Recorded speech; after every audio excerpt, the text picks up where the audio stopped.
lineups right now?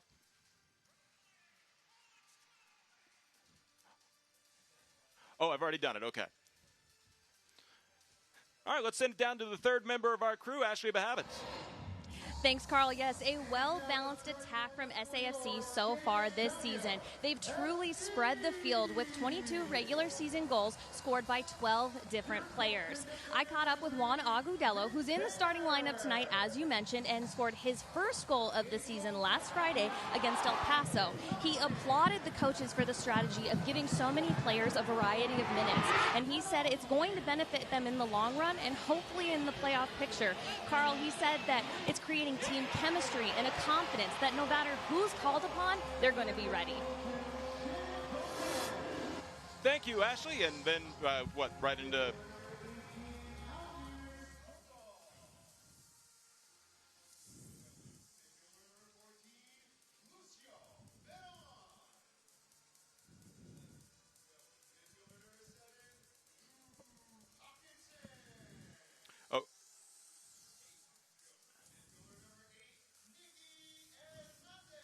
Okay.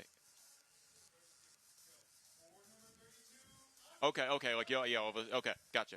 Live shot.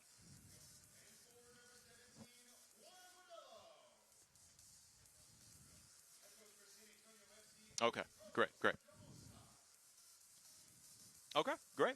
Sounds great. Yeah, I'll be sure to mention Agudelo up top on the lineups. Whew. Yeah, I'm getting you a step stool next time because I'm like wondering why am I out of breath. Yeah. Well, I was like, maybe we should sit next time. Oh, that might work. Sit on these, but we need the TV. Yeah. Well, we could put it on that chair. Yeah. Next time. Yeah. Yeah. Maybe that's the move next time. Okay. Yeah. Because I might still need a booster, but that's like 5 minutes of single leg squats here, you know. Yeah. Yeah. Oh, yeah. And you don't want to be like, hey. I'm literally thinking, what's up, going on with my heart rate right now? Yeah. Yeah. So San Antonio. Okay. I can recover by calling Casciato.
It's the midway point of the USL Championship season, and we have an interconference clash in San Antonio as San Antonio FC hosts the Tampa Bay Rowdies.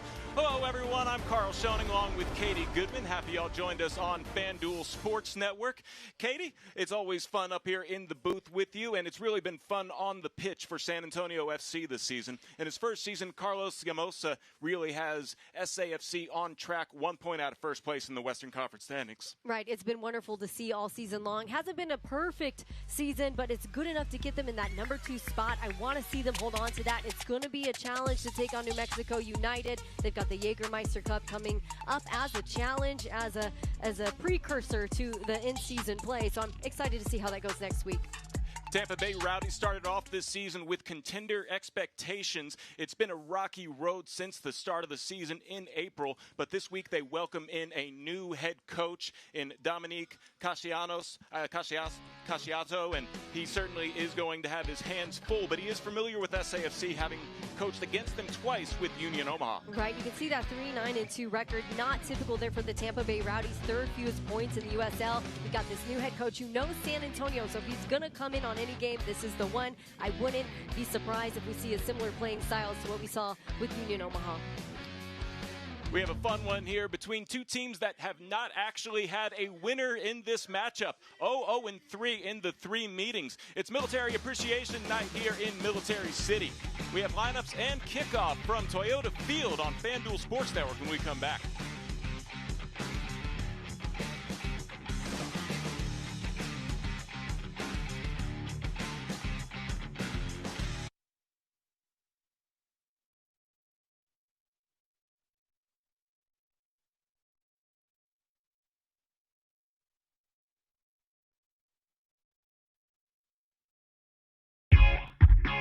At Kickapoo Lucky Eagle Casino Hotel, Texas's premier entertainment destination, we love winners.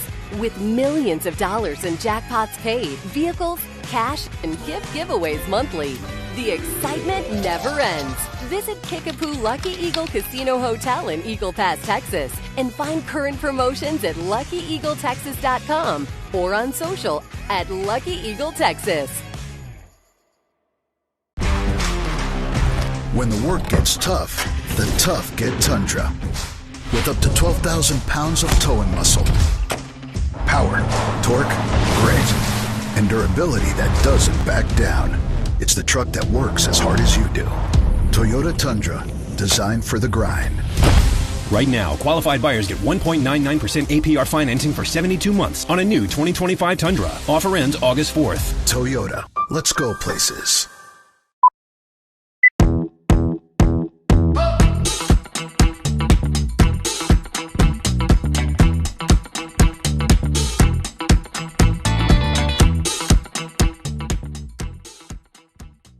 For 80 years, Goodwill San Antonio has been transforming the lives of people in our community through work. Because every time you donate or shop at Goodwill, you create real paths to career training and jobs. Thank you for making our first 80 years a success. Good job, everyone.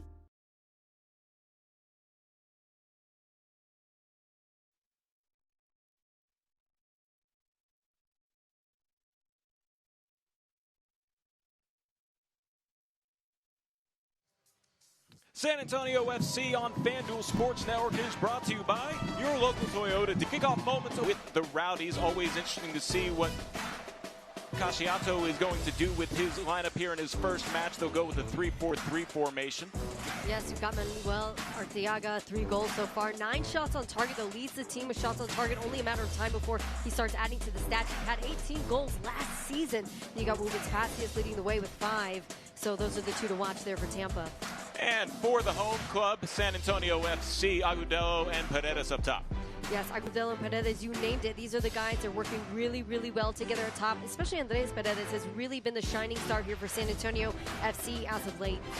Let's send it down to the third member of our crew, Ashley Bahavitz.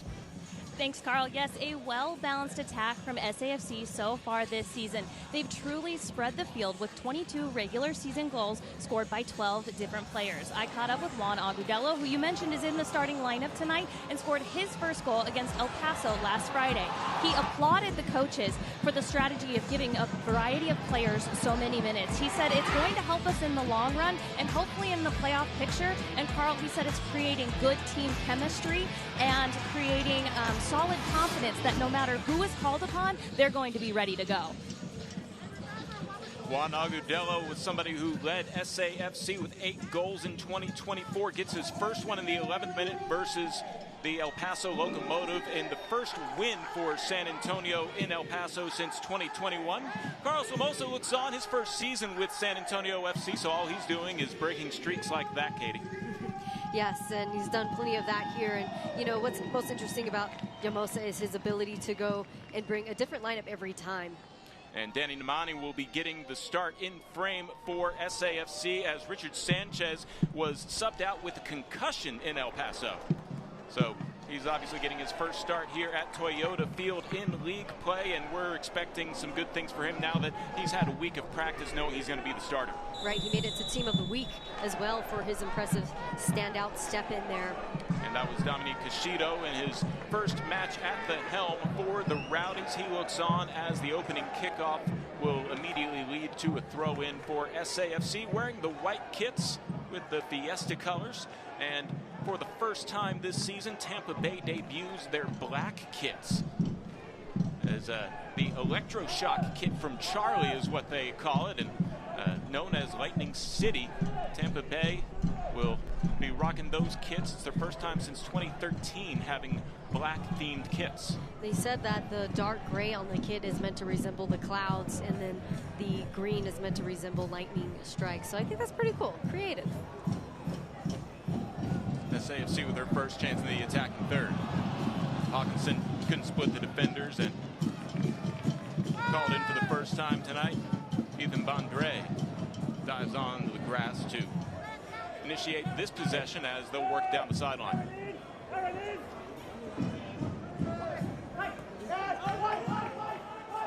Throw-in flag favors SAFC, much to the dismay there of Luis Alvarez.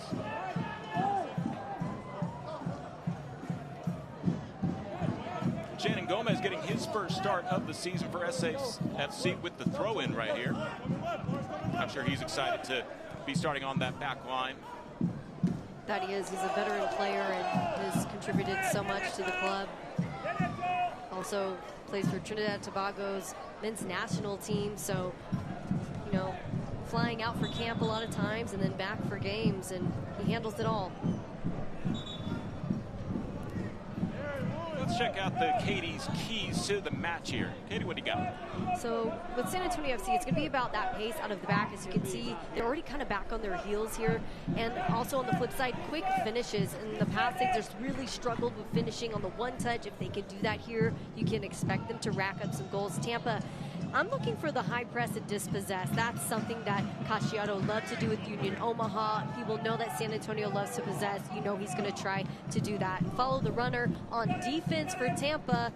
The times that they have given up goals, they just weren't watching the runner. Almost case in point there for San Antonio. So I guess that goes both ways. Pasillas, the leading goal scorer for Tampa Bay, almost had an opportunity right there, but boarded away, and now SAFC will retreat back here to Nemani. That was a really good example there, though, of that high press, forcing turnovers there with SAFC, trying to stop play. They do not want them to play out of the back. Really great example there, that high pressure, trying to push them into a corner, making things difficult for San Antonio to just work out of the back. Alvarez will win possession here for the Rowdies. Question is, how long can they hold that high press?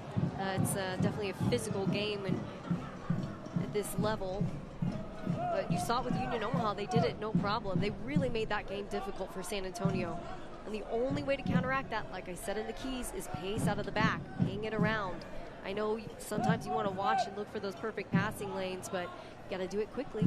I know you had a chance to talk to Dominique Casciato earlier in the week. I wonder, when was the last time he played a team 3 times in the regular season? Definitely not with 2 teams. Seriously, and really and truly, this, if he's going to start a match with a brand new team, only a couple of days with this team, San Antonio is the team to go up against, because he probably knows more than most do about San Antonio, having played them so many times. He sees their weakness, sees what happens when a team is playing down or playing up. Sometimes you don't always get to see that, and he's there in person watching it in detail. So it's just a different experience there for him. But no matter what, you've got a whole new roster of guys. That is difficult for a coach to come in and to continue this light winning streak that they have. I mean, they've not been great this season, but the last 2 games does give them some hope. Working around the back line doesn't work out as Alvarez comes up with the tackle. Hilton takes it back. Alvarez looking for a cross. Well defended by Shannon Gomez. His heels, it goes back.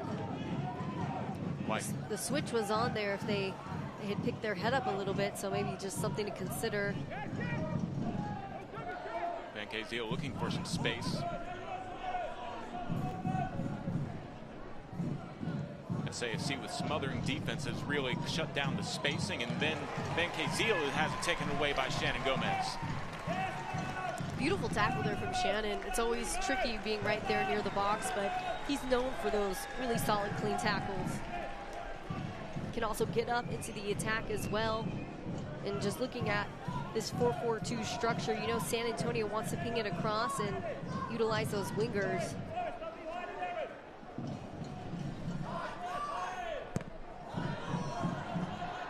Gomez with the send towards midfield, then sent right across the touchline for an SAFC throw.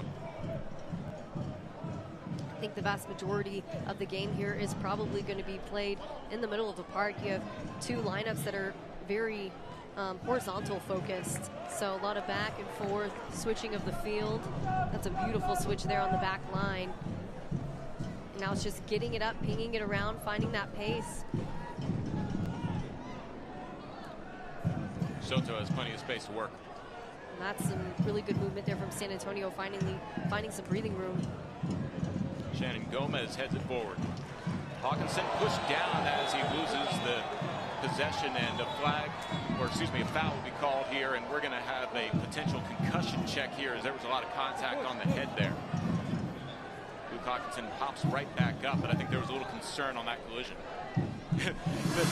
Yeah, both guys going in pretty hard for the header. I mean, really, Tampa should have slowed the roll on that one. He just wasn't willing to give it up. The only way to not go head-to-head was to go both heads to the ball, I guess. Good call on the ref here with a set piece, but I think that should be a slap on the wrist for Tampa.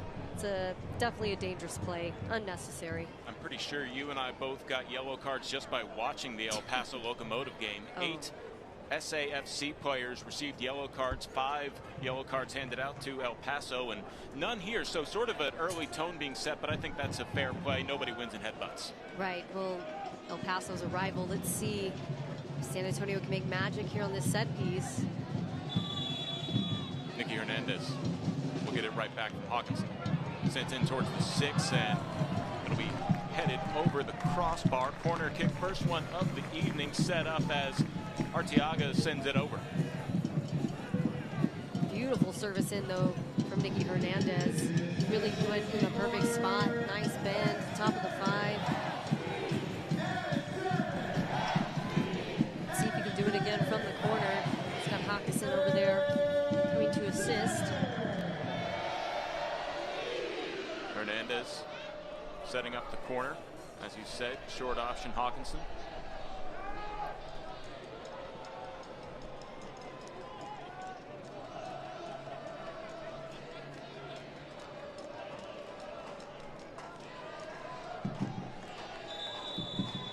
Hawkinson seems to be the one who's going to volunteer for the corner kick. He's decided against going short.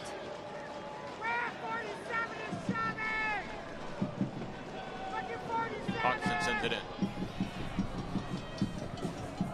Sent out and then cleared by Lewis Hilton. Center circle, Shannon Gomez can't secure possession. And an ambitious attempt will go nowhere from Alvarez. Luis Alvarez probably wishes he had that back, instead goal kick. Yeah, he was clearly trying to chip the keeper, and it just went awry. The wind is kind of blowing across. It's a crosswind across the field. I don't know how you say that. And so I think that carried it a little bit because he did put it in the air at that time. But San Antonio can't make the mistake. And I was going to say right before that how many bodies they had in the box. I mean, even their center backs. I don't know if that was the time to do it, but you know, when in Rome, and no harm, no foul here for San Antonio. Alvarez trying to work it through defenders and kicks it back towards the penalty arc. Quality header win there from Barone. Hawkinson pushed down as he tried to win possession back for SAFC.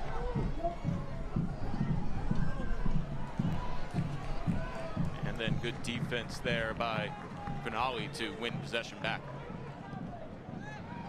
Long send here. Pressure on the back line. Hawkinson was able to deflect it towards the sideline. Last touch by the Tampa Bay Rowdies, and throw in the attacking third for SAFC. Mitch Tanner wearing the captain's sleeve tonight, sent to center circle.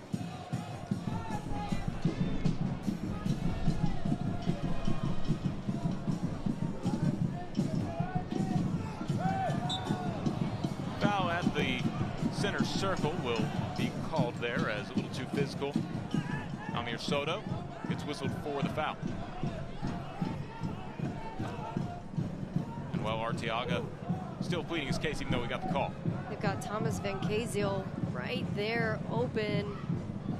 I think they could have hit him one time and potentially had an in behind the back line.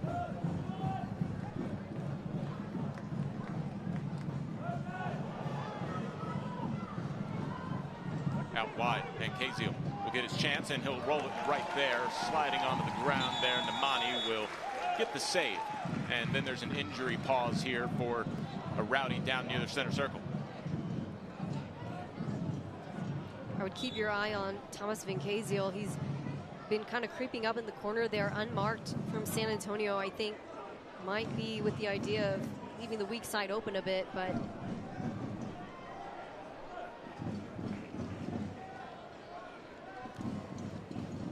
let's go ahead and send it down to Ashley Bahavitz.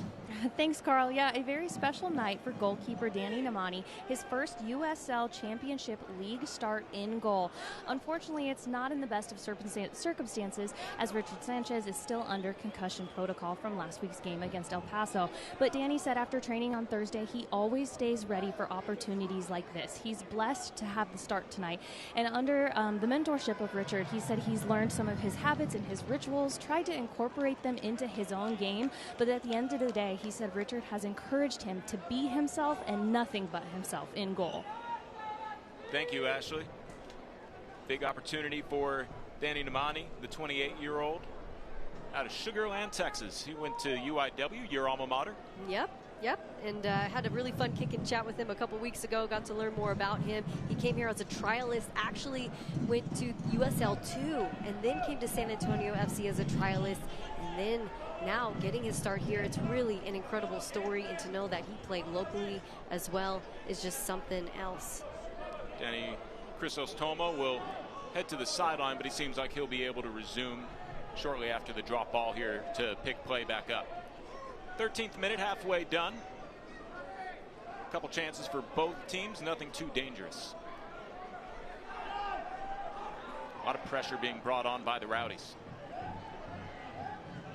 Tainter retreats to the end line. Namani gives it a long send on a switch of a pitch.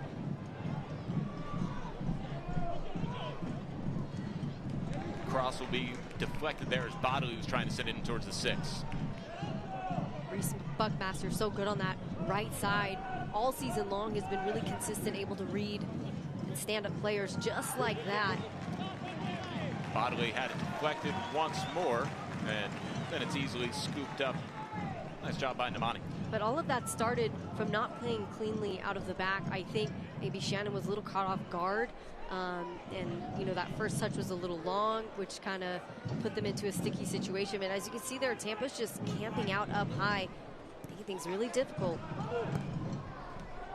Too strong on the pass, couldn't be handled there by Agudelo, but it bounces right back and will be sent forward by Nicky Hernandez to the back line, intercepted by Bodley.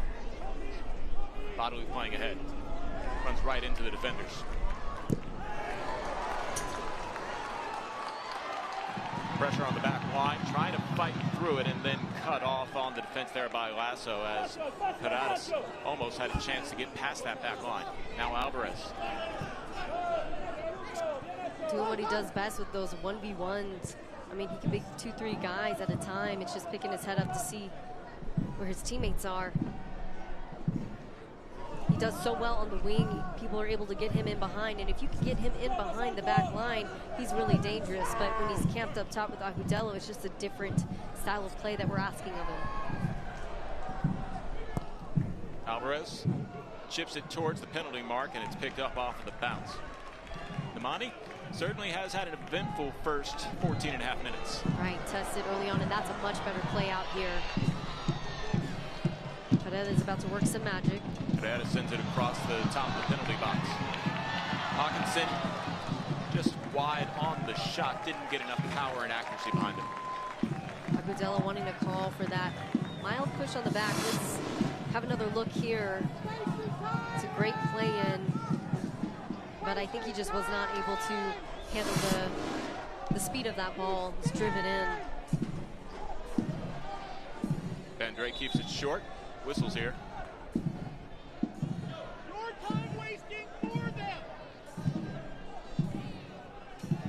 some SAFC is being told to stay behind the penalty line for the top of the box. As the rules go, so that makes sense. Yeah, they've done, I was going to say Tampa's done a much better job of man marking there in the box. I think in the past that might have been a little more troublesome. We talk about having a new coach. Sometimes just the sheer hope of being seen differently as a player, or the sheer hope of new insight coming in to turn things around this season is enough to bring out something different in your guys. And so, you know, getting a new coach can be good or it can be bad for some of these players. Well, it's tough. They're bottom third in conversion percentage on their goals, but they are 11th in shots. So they get their shots off, they're just not converting, and I think that could be something that Dominique Casciato can really help them with. As here's a chance now for Pasillas. He tries to strike wide left.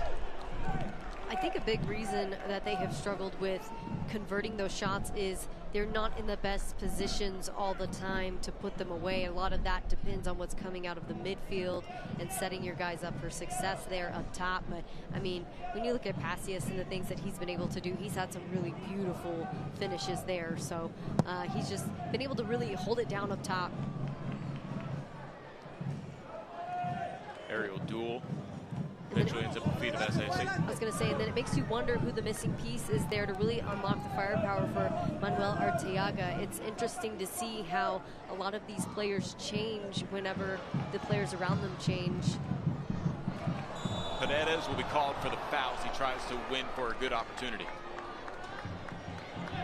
Going back to my point about Arteaga, he had 18 goals last season, a couple of assists, and then we'll have a look back at this really quick, and just a little bit of a chip. Yeah, you're going to get called on that one. But going back to what I was talking about with Arteaga, he, you know, he had Cal Jennings there. Cal Jennings, another guy who had 16 goals. So between the two, they were just really putting things away. But when you lose guys and things change up, then you just have to learn how to work with who you have on your team.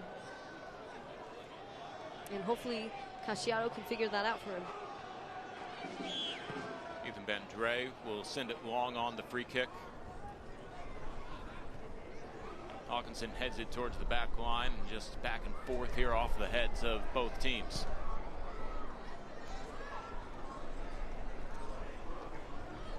Beautiful evening in San Antonio. Very happy with the 8 p.m. start time, so sunset scheduled for about 12 minutes from now. Much better to have some night in the game, Katie, in this Texas heat. Yeah, we looked at the Club World Cup. A lot of guys are very upset with playing in earlier time slots. Not sure why that was the case anyway, I guess for world times, but one thing's for sure, when the World Cup is here, it's going to have to be played in the evening. Hernandez with a nice side step for some space. Soto sends that wide. And the penalty area, slow roller, easily played by Bandre. That was one of the better developments there from San Antonio. Unfortunately, for Reese, just not able to hit it the way he wanted. We've all been there. But at least San Antonio started to build out with some confidence. When you've got a team who's really high pressing, you've got to force them to run. That's not something San Antonio has been doing. The only way you can get a team to run, to tire them out, is to really ping the ball around with speed.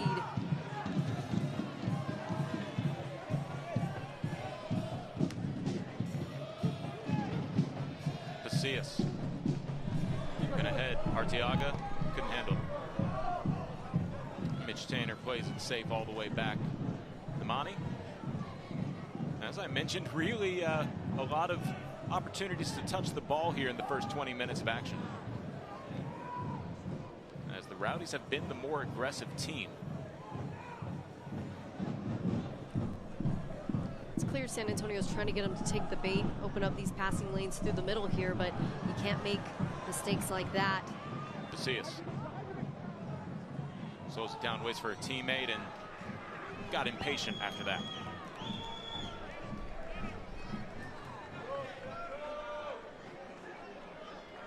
Thought he could have maybe held on just a little bit longer. There's been a couple opportunities where I think, looking back at it, the Rowdies will say we should have been a little more patient. I think they're running the high press really well, as they should. Part of running a high press is leaving yourself exposed in a lot of areas, but it's almost created some turnovers in really key areas. And I think when you've got a whole brand new team and you've got a team like San Antonio who loves to possess, I think they're playing their cards right here. Danger with a long send. Paredes works past the defender into the penalty area. Off the right foot, deflected. He'll get it back. Paredes tries again, and it spins towards the end line and then is kicked towards the touchline. I appreciate the effort. You had Nicky Hernandez running in right there at the top of the 18. If he could have released that ball a little bit sooner, might have had a one-touch opportunity there at the top of the 18 for Nicky. Reese Buckmaster had his pass knocked into touch there by Ian.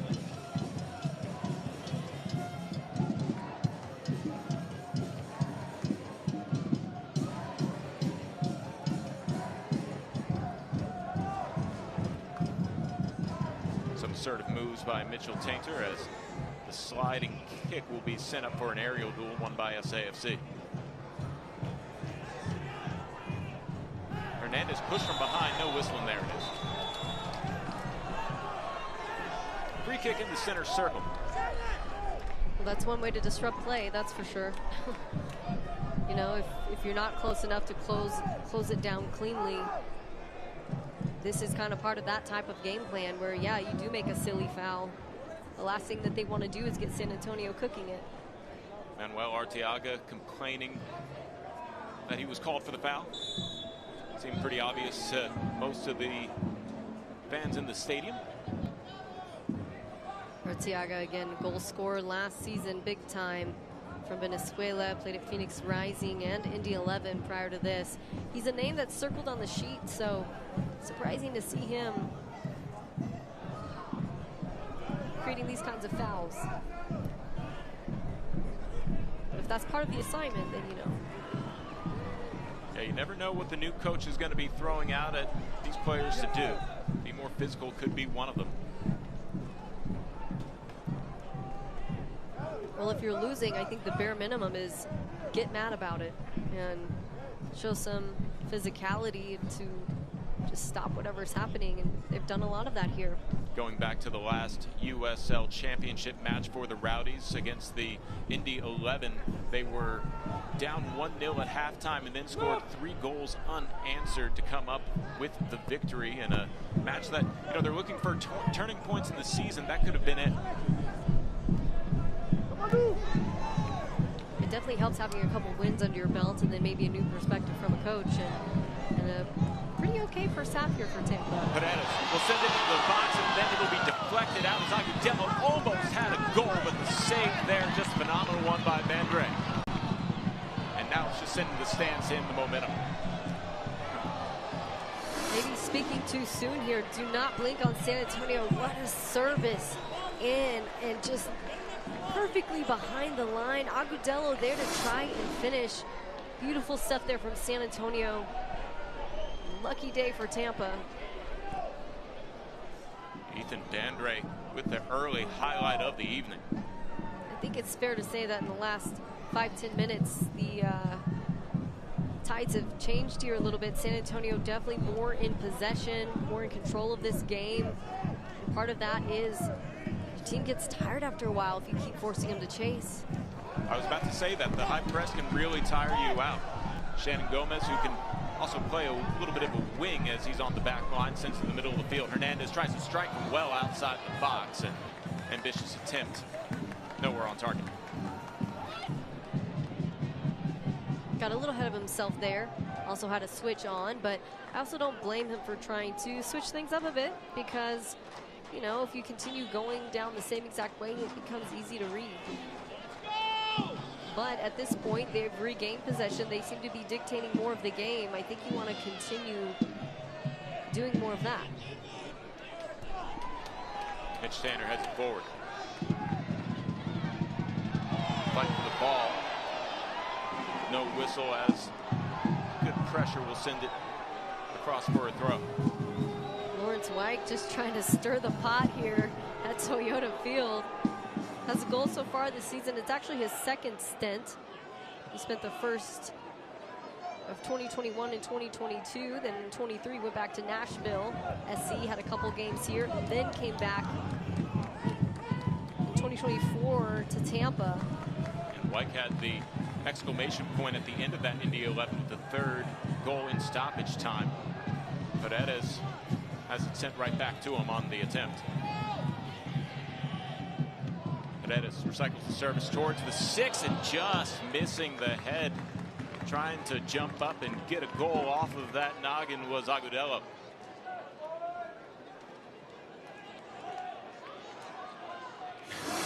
Again, great work from Agudelo, always in the mix. It seems to be quite a bit of synergy here between him and Paredes. They're just a little bit off the mark.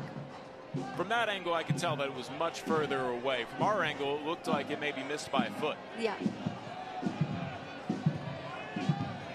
But as you were mentioning, SAFC certainly more assertive probably the last 7 minutes of action. This Tampa team is no team to sneeze at. They've got a couple of guys with Nashville SC experience under their belt, MLS caliber players. It's just getting all of them to work together, I think, has probably been the challenge. I think that was a big part of the coaching change. They had high expectations to possibly be contenders at the start of the season. Now they're trying to just find some momentum here at the midway point. Diagonal pass. And a foul will be called there on Crisostomo. But on hitting the deck in a quick restart here. SAFC looking to take advantage. But that will slow things down. See San Antonio now trying to create a few more passing lanes. A little bit too much space. Lawrence Wyke extremely chippy out there. Yeah, the pass intended for Hawkinson goes through to the back line and then chipped all the way ahead for a tainter throw. Granale.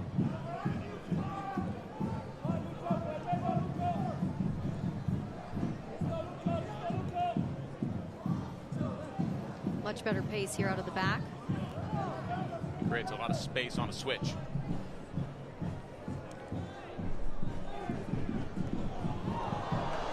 Hernandez shoved down with the advantage being played to, and now the foul will be called. And a yellow will be issued, the first one of the evening. Nicky Hernandez, before he was fouled, was still able to create a quick opportunity, but obviously the first yellow issued. Let's see how this one's warranted. Not enough advantage there. Let's see, center back Forrest Lasso just running right through him on that one. Lasso from Raleigh, North Carolina, his 5th season here with Tampa. 2 goals and 2 assists last season, was the championship defender of the year, has a couple East Conference titles, one of those foundational pieces here for this lineup. So in the 29th minute, Lasso is issued his first caution. And a dangerous set piece potentially for SAFC from the middle third of the field. Hernandez feeling well enough to take the free kick.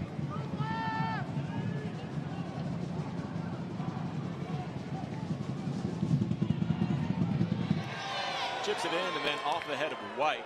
Corner kick for SAFC. Lucio Barone not happy about it. I think it's only a matter of time before White ends up getting himself booked. Still winning a corner kick here. That was pretty good for SAFC, but he's really stirring that pot. First corner from this side of the pitch for SAFC. Hernandez and Hawkinson trying to see who will do the honors.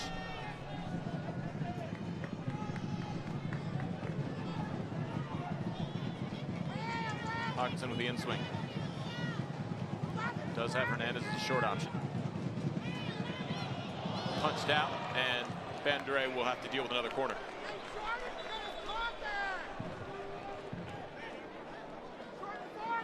SAFC wants it from the same side. Decision being made right now. It looks like it'll go to the opposite side of the pitch for the third corner kick. Third time might be the charm for SAFC. Maybe so. Quality save there from Bandre, though, from Kansas. Played with Colorado Rapids and Rapids 2. Pacific University, Northwest University. He's done some great work here so far for Tampa. Just splitting time here with Campisi. He gets a start here tonight. 13 saves, working with a 65% save rate. 3 clearances. Hernandez can defend this here. Bicycle attempt not there, and then a clash for the ball will be kicked out here by the Rowdies. Counter opportunity. Casillas in full sprint, trips up by the grass and be taken away from behind by Hernandez. No whistle. We play on. Lucky for San Antonio FC, there was a sniper there on that play, because if he had any more time to get any closer to goal, you had 2 guys coming down, and he's just lethal when he's on a break. I think some of the Rowdies trailing the play thought that there might have been contact, but Casillas from our angle seemed to go down under his own footing.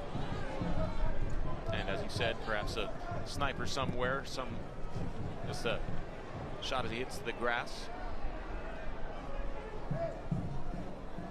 I think the players appreciate playing on natural grass in this Texas heat as well. Nice lush grass, brand new grass this season at that. Not as much slipping and sliding as last season, which helps. Paredes with the cross. Set it out there by Lasso. White will pull back and send it backwards here for the Rowdies to reestablish possession. Fortunate he had Arteaga in a foot race on that one. Just put it in a little bit behind the line, would have been back in it again. Mitch Tanner whistled for the foul here, and in a fair amount of pain, Manuel Arteaga. No caution issued here to Tainter, but he certainly did get a verbal warning, it seemed like. Had to have, I'm sure. He's got to get a couple of those every game. See another look at it. Takes the ball down. And really, he's just shielding the ball. He runs into his arm. It definitely wasn't a flagrant situation. Fans are not happy about the call here, as ends up being a foul on the Rowdies anyway, but I suppose Mitchell Tanner, as you said, just very physical. That's how he's been branded, and even though the foul ends up being committed on him, he still gets a little bit of a warning about physicality. Yeah, I think they probably could have had some advantage on that play too, so probably why fans are super happy about that stop. Gomez playing ahead, finds a nice play to Hankinson into the box. Hawkinson couldn't quite get a footing on it before a whistle, and that'll end the threat there for SAFC. Hawkinson really had a good run of play there. Yeah, it was tough. He had the ref in his line of sight, so he kind of ran into it blindly, came up on the ball. It worked out, but then ran into a ton of congestion. Bandre will send this free kick outside of the box. Doing what they can to get numbers up.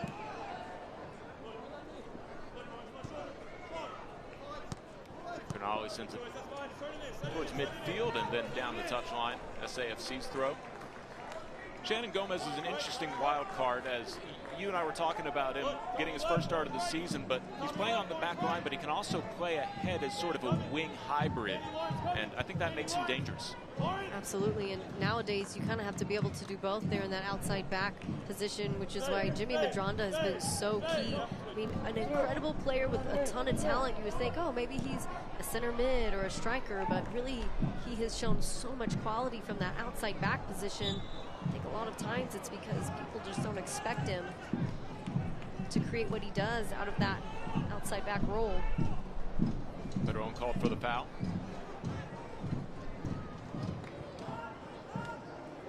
Hilton resets.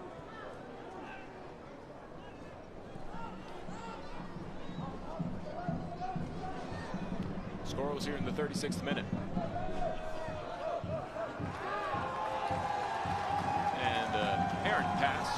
Rowdies to a quick throw. Gomez quickly back to him. It's Tanner holds.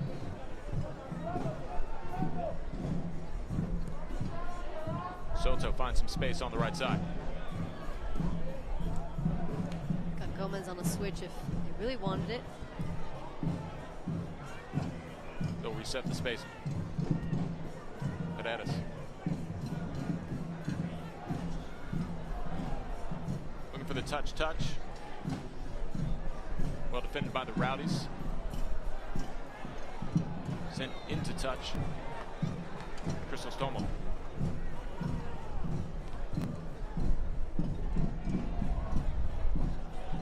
Hilton wins possession back for the Rowdies. Fendre. Under pressure. Lasso. With a clean pass to his intended target. But a lot of pressure from SAFC. The flag's up by our assistant. Foul on SAFC. Quick restart. Hilton. Almost a flip of the script here as SAFC is now pressuring high. Chase for the ball. Manquezillo will not beat Shannon Gomez. It's one thing Shannon Gomez has is a never-ending hustle and heart. Manquezillo will throw in. Luis Alvarez.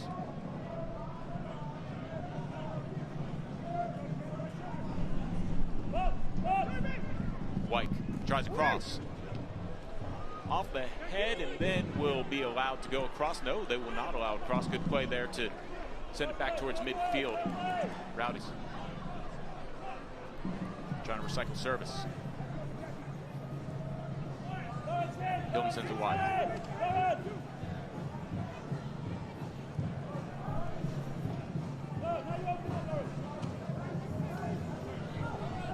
White looking to play forward.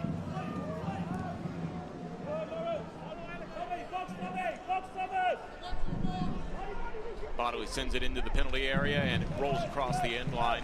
Goal kick SAFC. Perhaps the most patient in the attacking third we've seen the Rowdies all evening.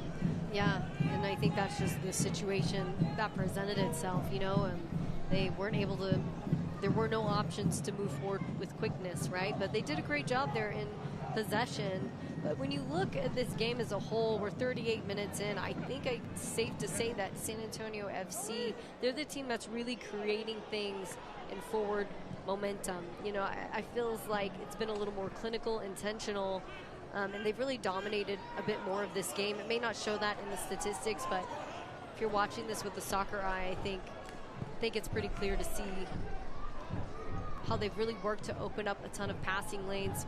Tampa a little bit more on the reactive side, just kind of scraping by and getting what they can get. Agudelo sends it back to Paredes. Paredes towards the 6 and just missing the foot there of Hawkinson. Hawkinson was looking for a whistle as well. And have to see that play back to see if it was his own momentum carrying him there. Of course, Paredes being real sneaky once again. Looks like there might have been a bit of a push. I don't know if it would justify a card or a booking. Macias almost had a chance there before it was cut out by Reese Buckmaster.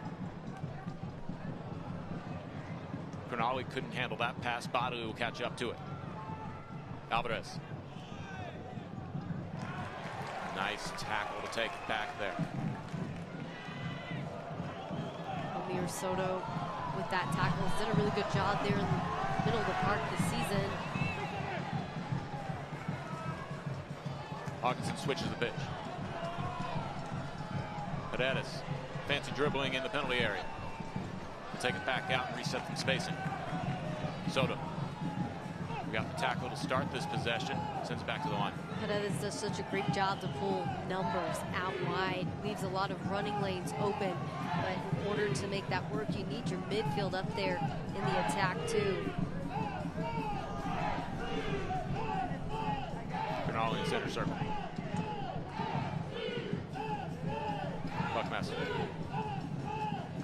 even though he's playing in the top two there with Agudelo, he's still kind of creeping up along the side in that winger position that he's used to. Needs to find his way back to the middle of the pitch, though.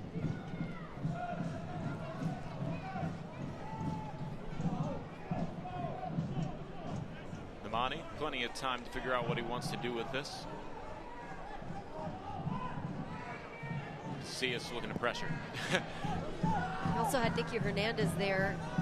Passing lane slowly starting to open. Maybe a driven ball could have worked.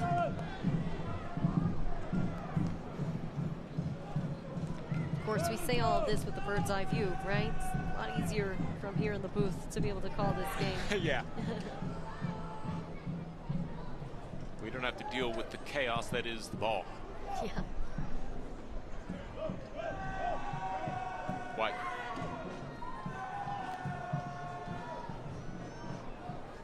A few defenders before going back to the back line. Guillen with a long send and a whistle. And I think we've gotten to the point where both teams are kind of counting the minutes until halftime. Yeah, both teams starting to run a little ragged here. Don't think there will be too much stoppage time. I say that, I don't want to jinx us here. 3 minutes till the scheduled 45 is done. Once again, it's a really good Tampa team, and you've got a lot of returners, guys back for their second, fifth season. I think there's a 9th season in the mix. Leo Fernandez working on his 9th season on the bench right now. I'm sure you'll see him come out at some point, but a good chunk of that former team is there. I think they're just missing a few key pieces. Tactical foul called on Beron as he just really held down Manuel Arteaga and made sure that he didn't have a chance to create something dangerous in the penalty area. Instead, they'll have the free kick. Yellow card issued here in the 43rd minute.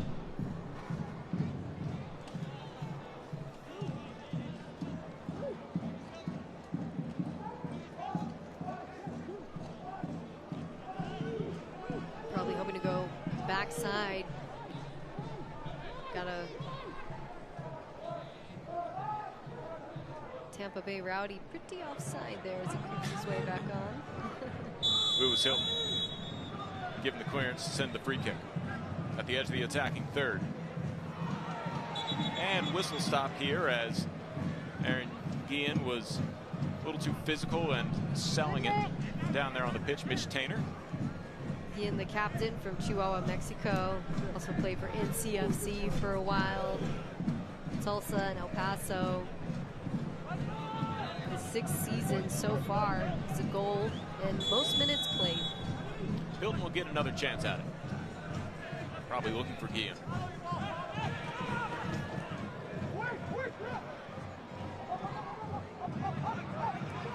Headed out of the penalty area.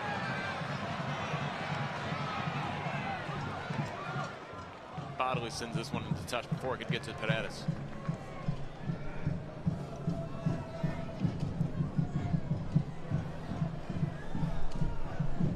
Nicky Hernandez slowing things down and electing not to be the one who throws it in. Reese Buckmaster will do it.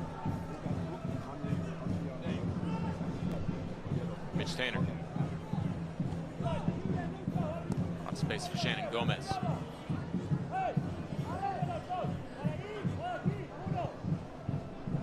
Tainer switching the pitch. This lineup really facilitates the switching along the back line, more of, you know, that wide side-to-side movement, but there's been a couple of times they created some seams there in the middle. Got Barone wide open, would have been a nice switch of the field. Tainter's pass cut out there and will go through the legs of the defender. Very uninterested there was Arteaga, and that might have cost them a real dangerous chance. He was trying to prevent the offside call. Oh, there you go. Thank you. You saw so have to leave it. So good call for him there. Almost did work out. And he still kind of contributed with the dummies, so I don't know if they would have let that slide. Very good eye there. I was wondering what was happening because it seemed like he just wasn't interested in playing anymore. It's like not halftime yet. That's it. I'm retiring as of this segment. Only a minute of stoppage time, so we're halfway through that, and I think both teams seem happy to be going into the locker room. There was a lot of high press from both teams that seemed to have tired legs here in the final moments of the first half. Tampa definitely happy to hang on. I think San Antonio must be frustrated not being able to put more away. They did control a good chunk of the game, it felt like. Still a lot of back and forth. 5 shots for the Rowdies, 3 for SAFC. And there's the whistle. That'll be the end of the first half. We're scoreless in San Antonio between the Tampa Bay Rowdies and SAFC. It's been a competitive one, and we're excited for the second half here on FanDuel Sports Network. We'll be back in a moment.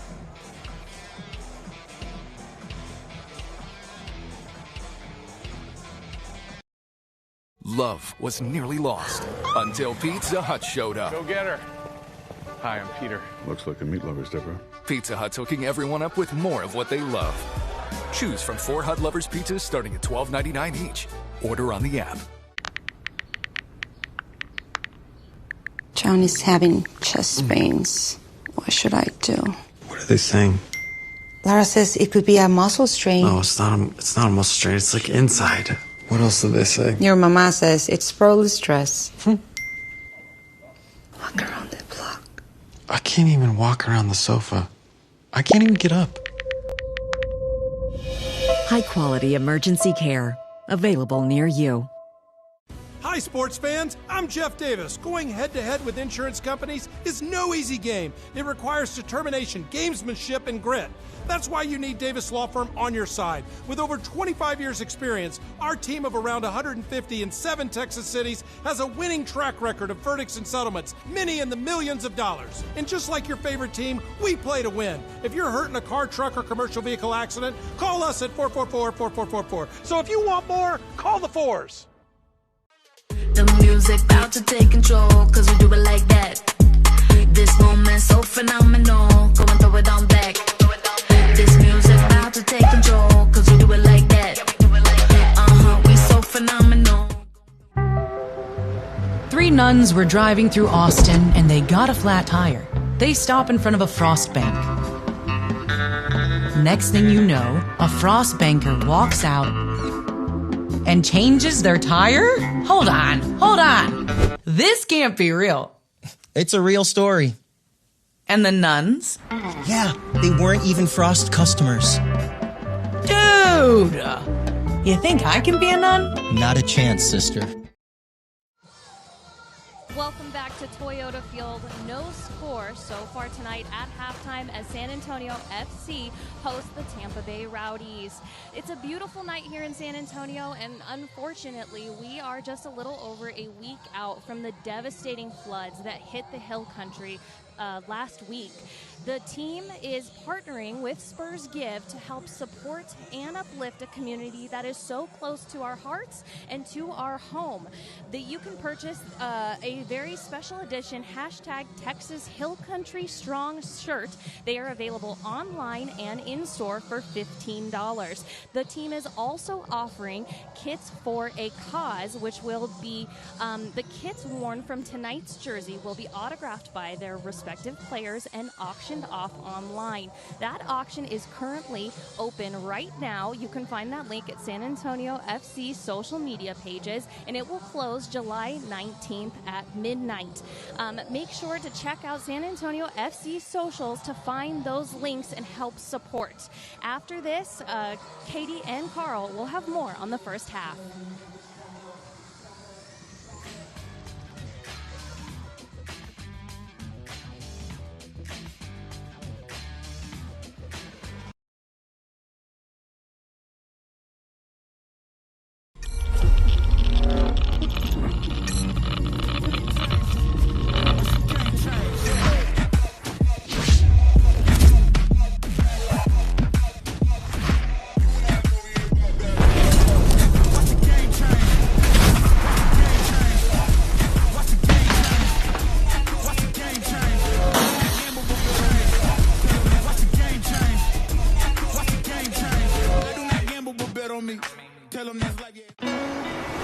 Wait, come back!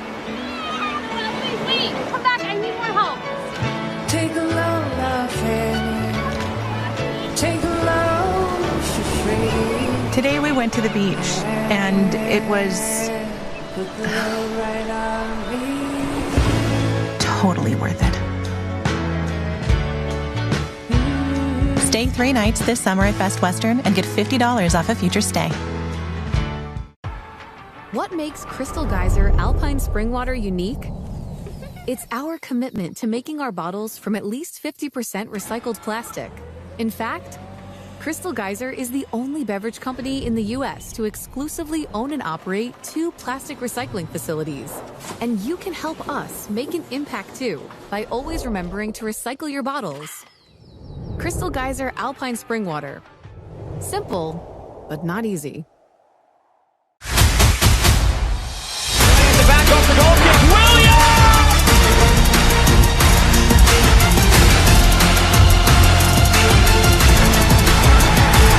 And Molina in the box, keeper's up, he scores!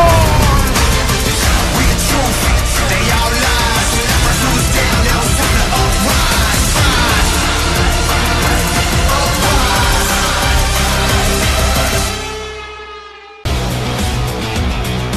Week 19 of USL Championship play is upon us, and USL All Access welcomes Monterey Bay head coach Jordan Stewart to the show. He discusses how he rebuilt the entire roster in one off-season. What does the legend Didier Drogba have to say about it? Loudoun United's golden child Abdulatif Abukora talks, should he be considered the Young Player of the Year? And do we think that he will finish as the Golden Ball winner? CBS Sports Network previews and more. And the Tampa Bay Rowdies at Toyota Field. I'm Carl Schoening along with Katie Goodman. Happy y'all joined us on FanDuel Sports Network.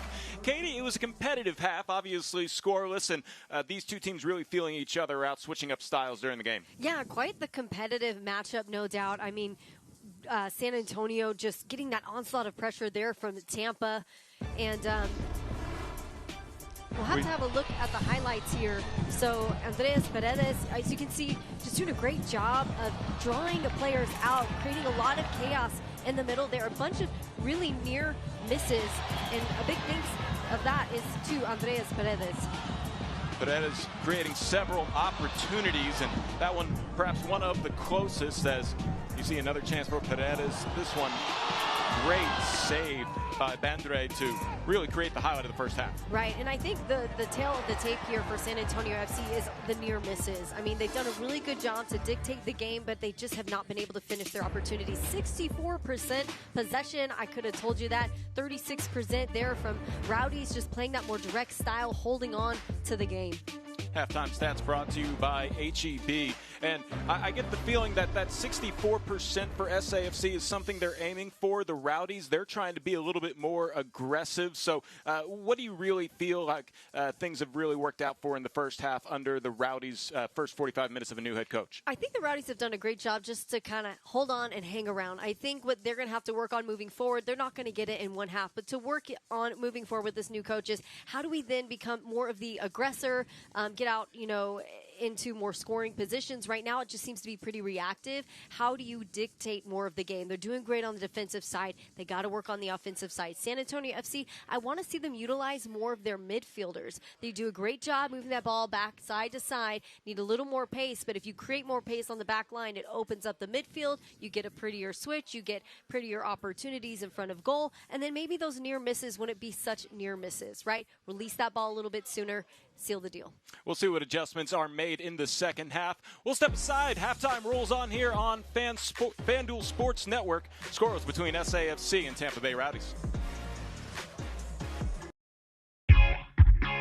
At Kickapoo Lucky Eagle Casino Hotel, Texas's premier entertainment destination, we love winners. With millions of dollars in jackpots paid, vehicles, cash, and gift giveaways monthly, the excitement never ends. Visit Kickapoo Lucky Eagle Casino Hotel in Eagle Pass, Texas, and find current promotions at LuckyEagleTexas.com or on social at Lucky Eagle Texas.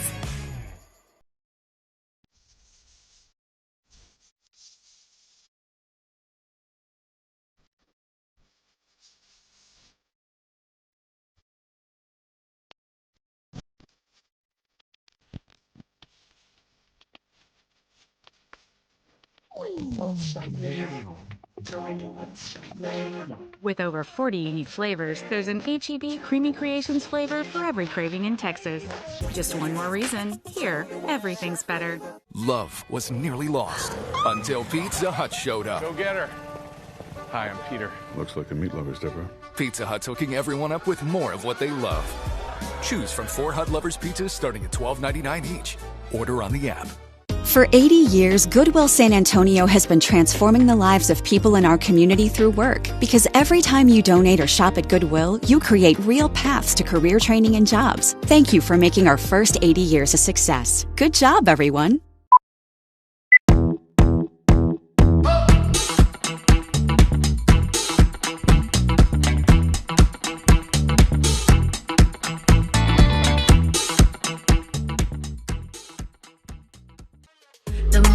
About to take control, cause we do it like that. This moment so phenomenal, go and throw it on back. This music about to take control, cause we do it like that. We so phenomenal. Halftime at Toyota Field were scores between SAFC and the Tampa Bay Rowdies. Let's check out some news and notes around USL Championship. At the head of the league notes is a storyline you see here tonight, as Tampa Bay has hired two-time League One Players' Shield winner Dominique Casciato from the Union Omaha as the new head coach. So he got there Tuesday, first practice Wednesday, first game tonight. Also see record attendance set by the El Paso Locomotive and Rhode Island FC as they celebrate club record attendance last weekend.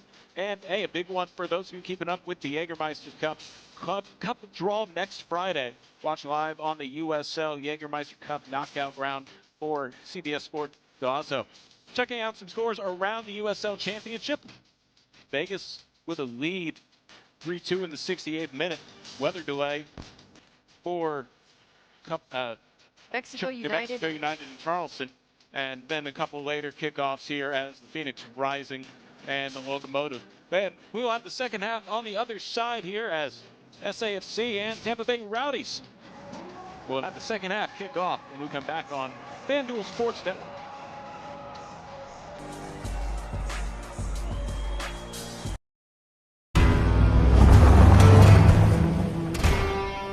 Lemonade? How's business out here?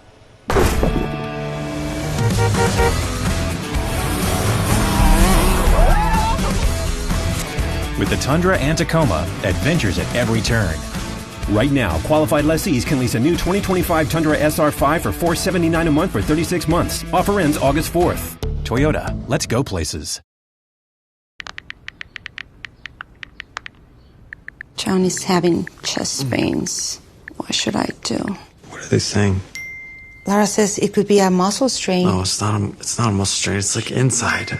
What else did they say? Your mama says it's probably stress. Walk around the block. I can't even walk around the sofa. I can't even get up. High-quality emergency care. Available near you.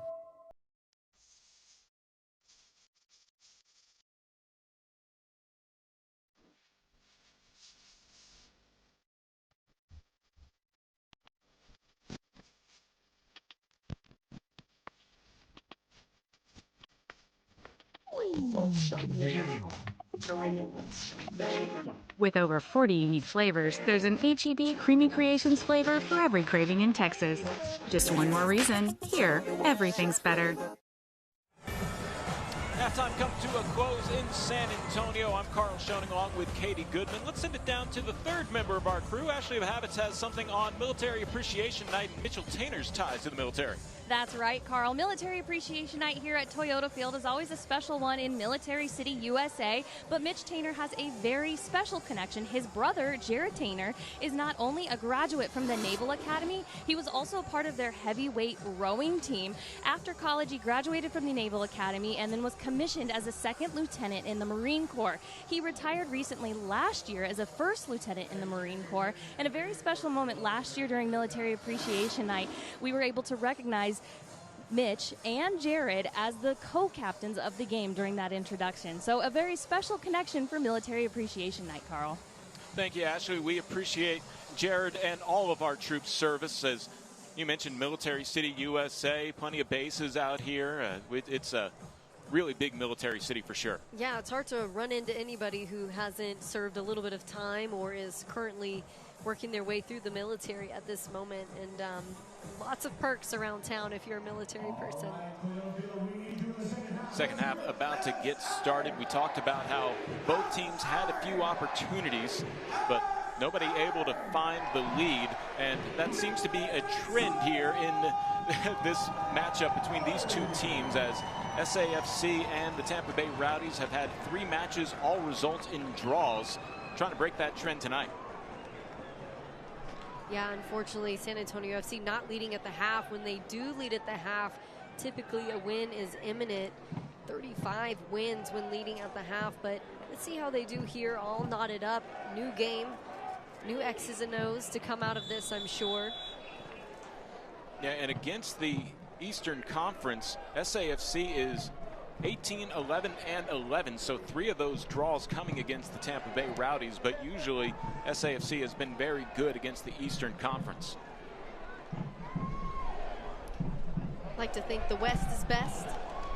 Wide strike there, as trying to get something happening early. Paredes, a little ambitious, but I like the strategy. Might have received some coaching points at the half to say, hey, get that shot off early, and that's something that I would agree with. They did a really good job on their services in, getting into some tough spots, but it was always under a ton of pressure. You know, so how do you switch it up and get a better, cleaner look? Ethan Bandre will send away this goal kick.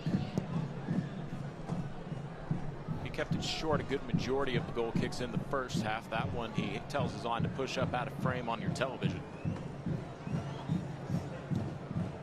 Once again, going with that high press mentality here in the second half, willing to put in some work, and you know you can expect some subs probably around the 50-60 minute mark. Paredes was held up by the defenders, and the whistle for a shirt tug is called. Take your pick. There were a few bodies there for Tampa Bay. Didn't quite see who actually got their hand in the jersey.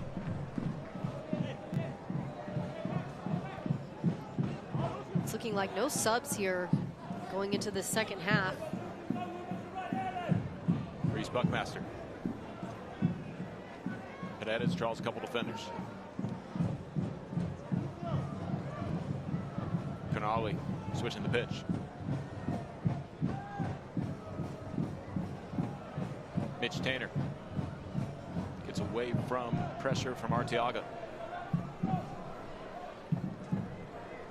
Some really great offensive defending, and I think it's a big part of the reason of why they're still in this game is between Arteaga and Pacias. They've done a great job of just forcing that ball right and left. I mean, just running this high press like a clinic on the defensive side. Kind of reminds me of the old SAFC, but if you're going to do that, then you have to really capitalize on transitions and turnovers. Guillen has to retreat back to Bandre. As you mentioned, that high pressure really putting a lot of work and passing along the back line, but they find some space at midfield. Bodily trying to catch up to a long one that he won't be able to.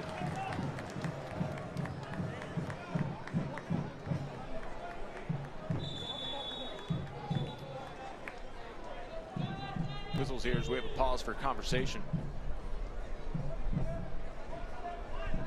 Peron and Alvarez getting an earful. I can only imagine the conversation down there at the moment.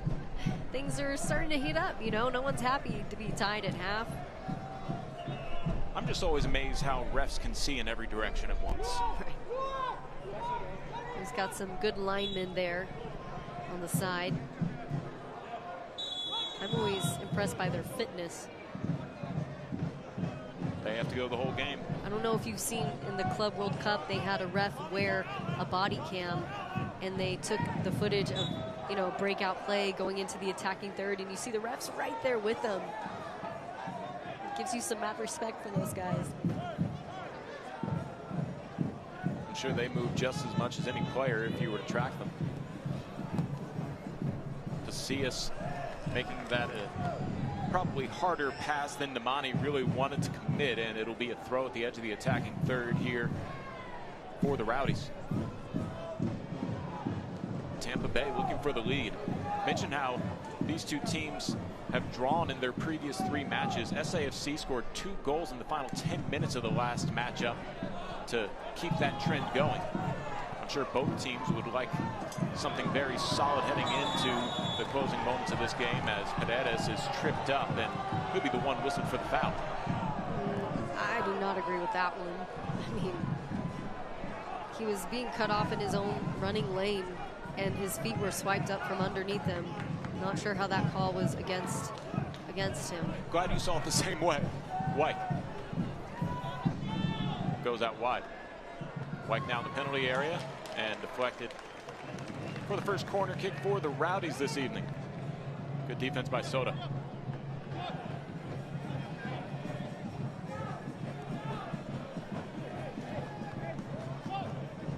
Tampa Bay trying to break through this scoreless tie. Best chance of the second half. Always rowdy here in San Antonio. Not seeing many green jerseys, that's for sure.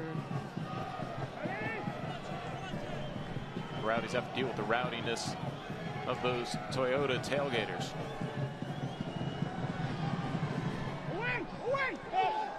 High and then punched out there. Great play. It's still in there toward the penalty mark. Fight for it here as Hernandez is held up. There's going to be no whistle as advantage is played to. Paredes pushed from behind. That might be a tactical foul, and immediately the yellow card comes out. And White, who we've been talking about all night, has shown it. Wow, this was the electric that I needed here in the first half. All within seconds of the second play of the game has to be Danny Nemani on that one. Did you see with the quickness how he got his mitt there? I mean, look at this. Beautiful save. And for those of you who don't know, Danny Nemani, he's not a huge keeper. He's not in the 6-foot range, but the way that he's able to move along that line, the agility, the speed, man, it's going to be really tough to take him out of the starting spot. He is listed at 6'172", and he punches that one out.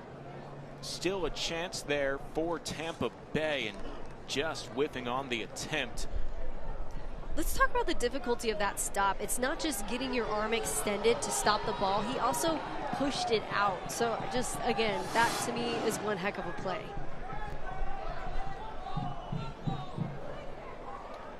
So White finally gets that yellow card we've been talking about. He's been wanting for a while, the way he's playing, I should say. Paredes is trying to work the counter. I'd say that's a long overdue yellow for White. I mean, you want your defender to be rough around the edges, right? And that, I'm sure that was part of the game plan coming into this. But, you know, it's not a red because there were still guys behind. So you can see there, it was obviously a tactical foul. It would have been a red if he were the last defender, but he was not. So, yes, a yellow all day long. It could have been a double yellow had one been pulled earlier. Nothing eventful off of the free kick here as SAFC controls possession. Soto.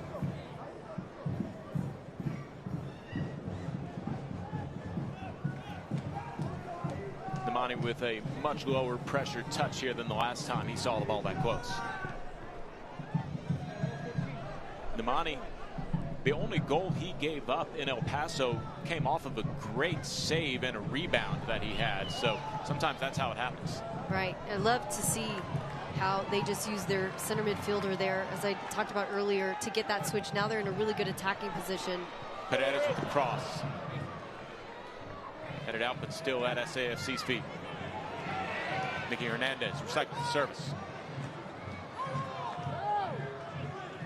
Great defensive possession there by White. Really tough to get that chip in because of the position of where the ball was. So I've got to hand it to Nicky Hernandez for even getting the service off.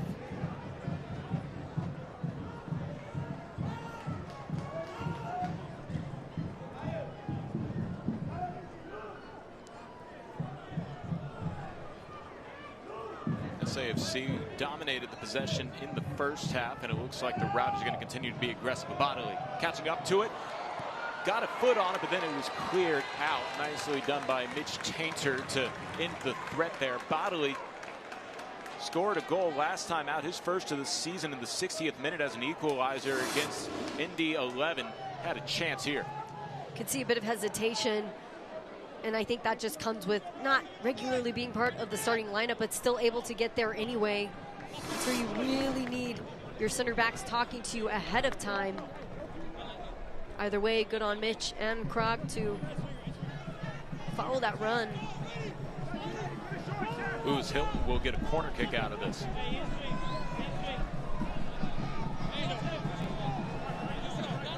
Second corner of the evening for Tampa Bay. Hilton. Low cross. Kicked out of the penalty area.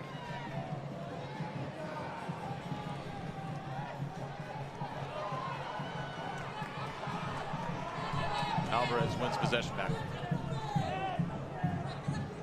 Safe play all the way back to Bandra. You can see him trying to tell everyone to settle, settle.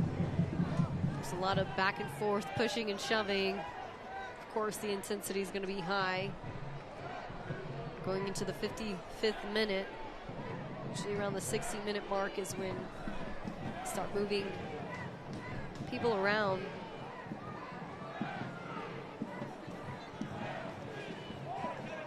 Buckmaster on the diagonal pass. Dribbles into space. Great work on Buckmaster just to come in a little bit out of position just to create a passing lane. Great vision there from an outside back.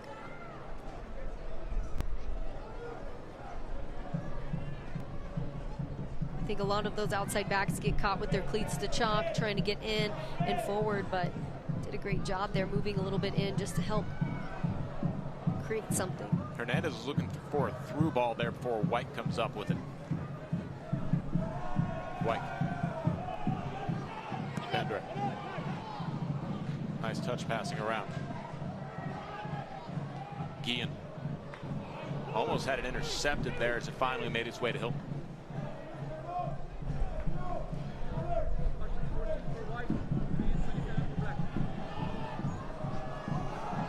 Alvarez. Called offside.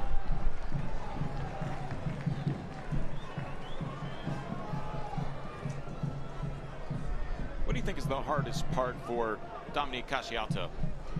Well, you said it earlier. He got to this team, only had a couple days of practice, and then right into the next game on the road.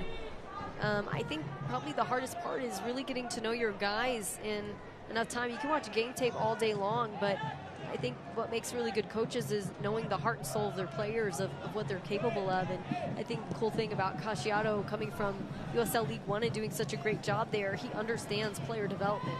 So, you know, not unsurprising to me that he got this role, all things considered. I was listening to a podcast that he did about a month ago when he was the coach of Union Omaha, and there will be a foul called on SAFC's Nicky Hernandez.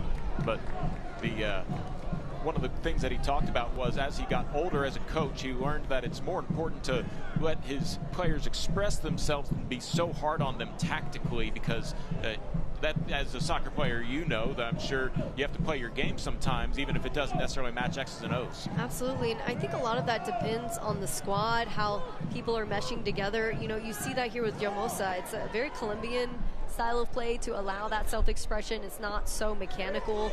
There's a lot of room for creativity, but you know, sometimes when some players need more structure, and I think that's why you see that a lot in U.S. soccer is, all right, you make this run here, you make this check here, let's make it mechanical until we don't have to make it mechanical anymore. Yeah, so I think that he's really got this defensive press down, and so now how do we open up that creativity in the attack?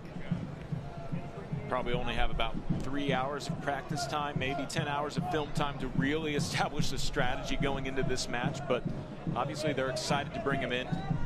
Yeah, and it also takes time to figure out the inner workings of the squad and personalities, culture, things like that.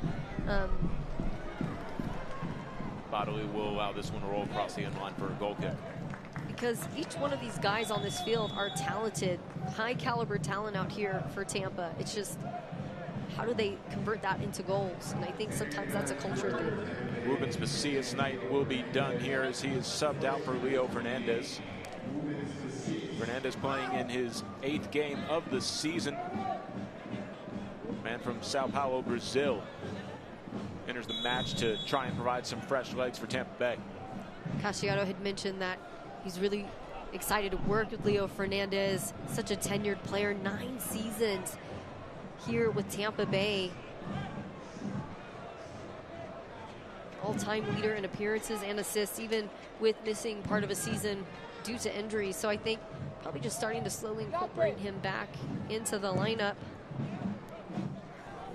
Spent some time at Philadelphia Union before making his way to Tampa, but man, 9 years in one spot, that's almost unheard of for a soccer player.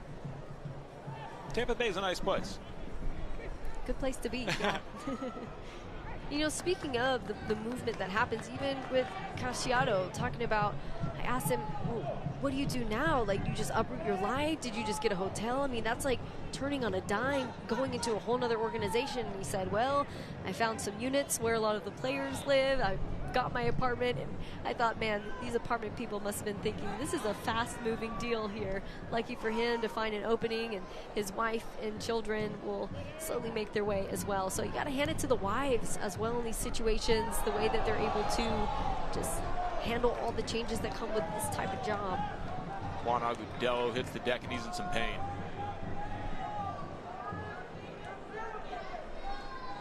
Agudelo trying to win the ball on an aerial duel, and he gets undercut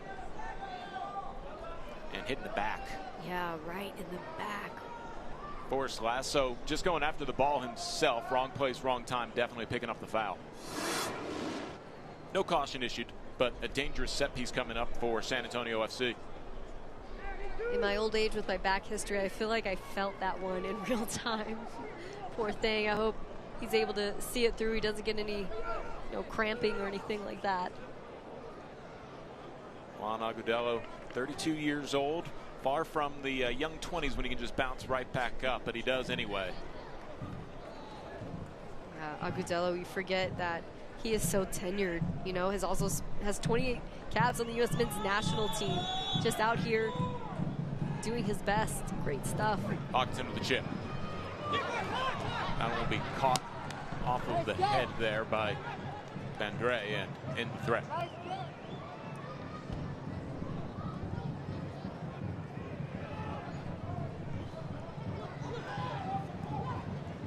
Alvarez. Bodily out wide. Bodily searching for someone along the run. Paredes will receive the pass that was cut out. Hernandez, tackle will be clean as called on the field by Guillen. It's too bad. I'm starting to see some really good movement there from San Antonio.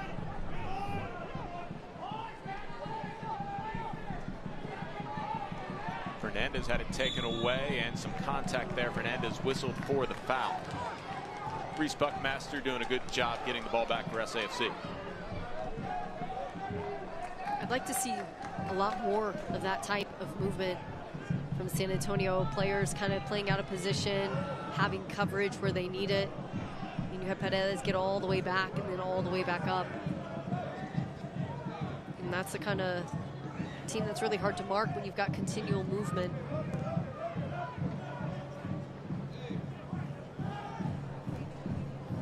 Back line playing the midfield.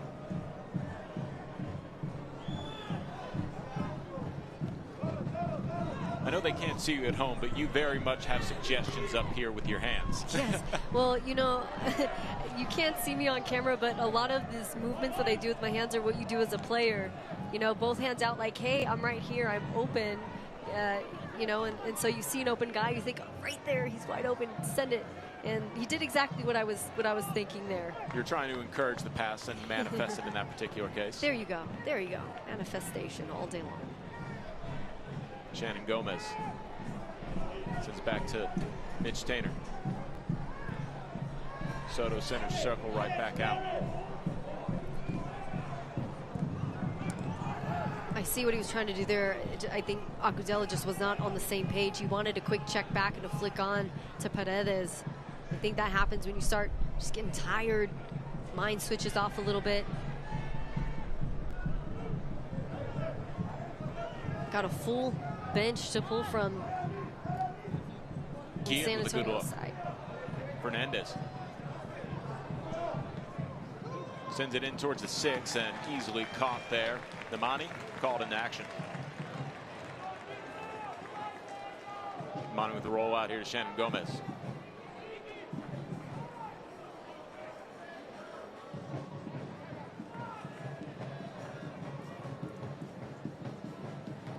So far, there's been a lot of heavy reliance on Paredes just to serve it in, almost entirely dominated by the right flank there for San Antonio. They're going to have to figure out how to switch things up again, get some services in from the left.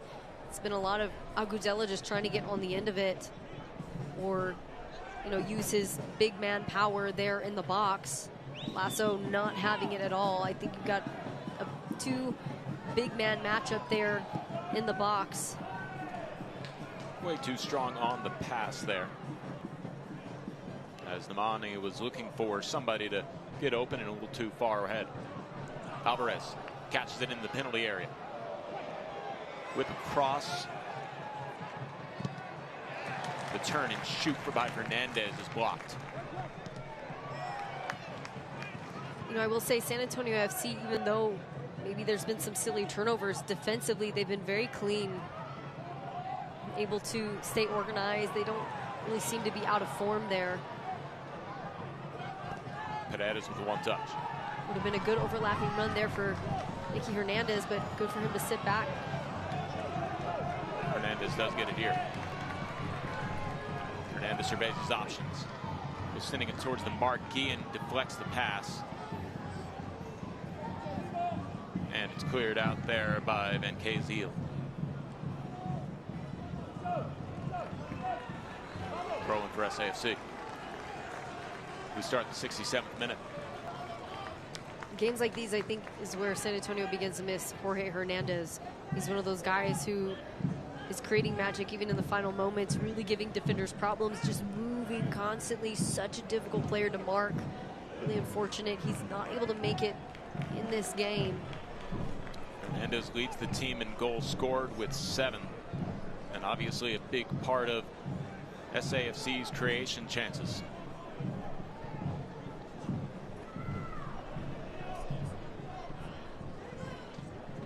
Shannon Gomez catches up to it before it goes into touch.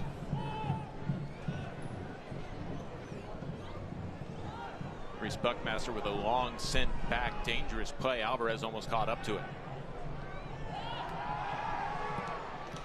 Canale sends it back towards midfield. Benefit of playing at home is the entire stadium is yelling that there's a guy coming on pretty fast. And a yellow card issued here to Lasso. Red card comes out as we see Lasso makes a big play at the ball, and SAFC will have a man up on the Tampa Bay Rowdies. Final third of the match.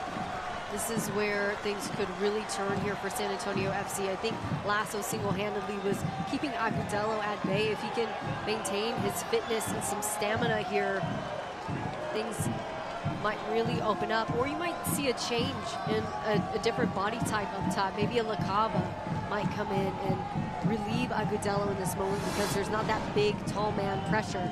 Looking back here at this challenge, yeah, it's just elbows going up. Tabletops Agudelo. Forrest Lasso received the yellow card caution in the 29th minute. Again here in the 68th minute. And only 10 players on the pitch now for the Tampa Bay Rowdies. SAFC certainly wanted some opportunity to make some magic happen. Will have their chances now. We got Lacava warming up on the side, so suspicions may be confirmed here. Let's see what happens. I'd say leave Agudelo in for a few more minutes, see if he's able to push through that back line, force his way through. The best thing about him is that big physical presence. He's just a brick wall. So to see someone really giving it back to him, that's kind of a rarity. Ethan Mandre is down and will be tended to here by the support staff.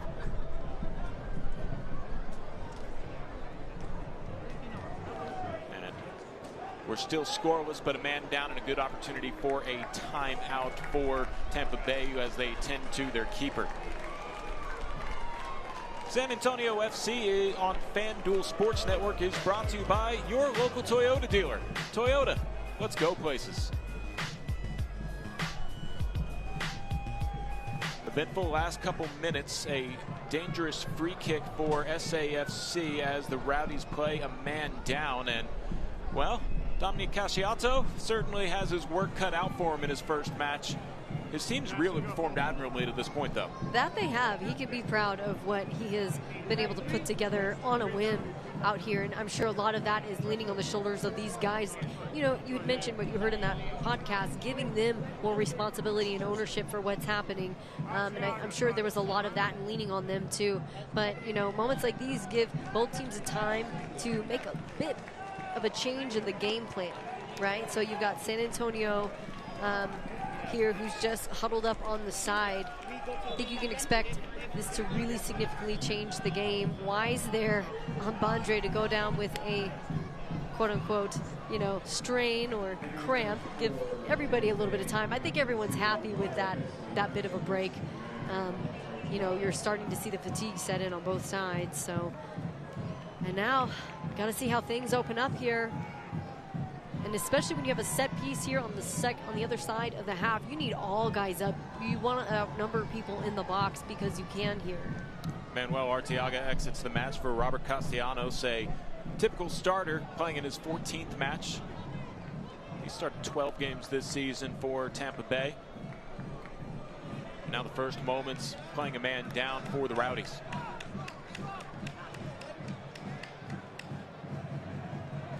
Shannon Gomez out there with Nicky Hernandez to see who's going to take this free kick. It'll be Hernandez who lines it up. Also possible opportunity for Tampa, but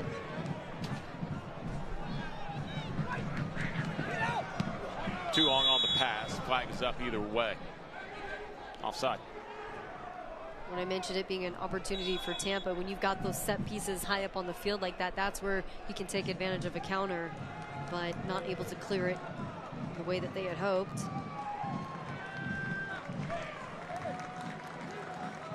Jake Lacava will be entering the match. Entering the match for Jake Lacava. Lacava comes in for Juan Agudelo.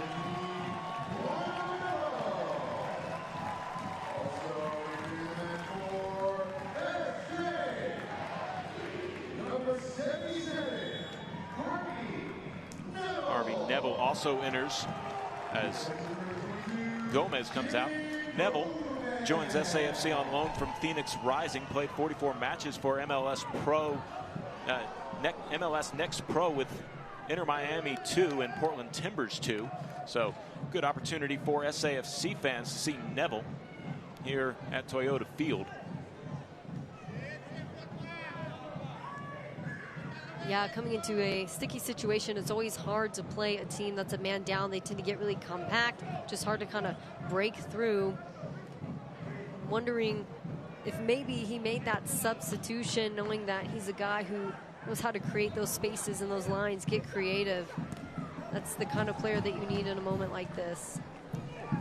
Perron sends this to the back line, and Guillen will play the smart play to Bandre, who really has no interest in keeping it on his half of the pitch.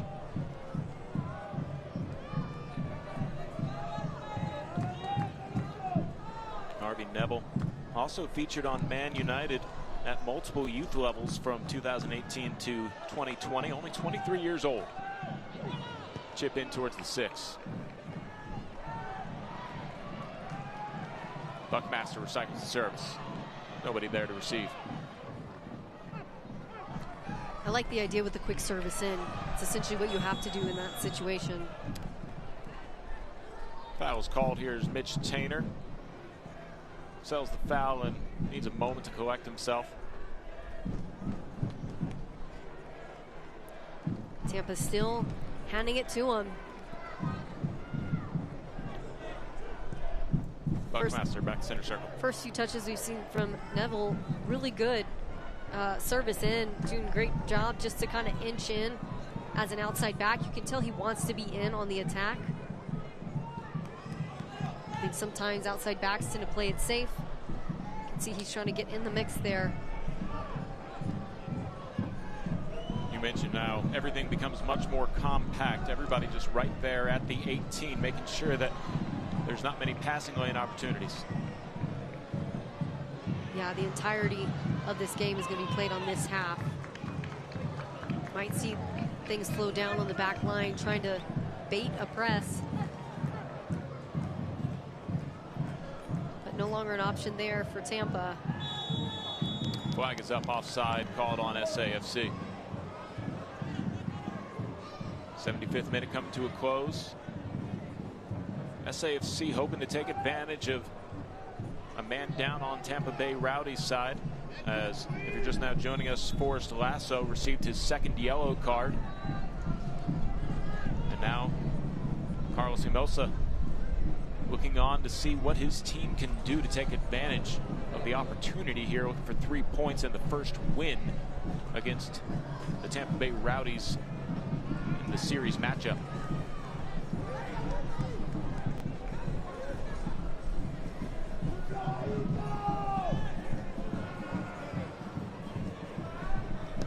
Passing around in the penalty area, always dangerous, but well handled here by SAFC.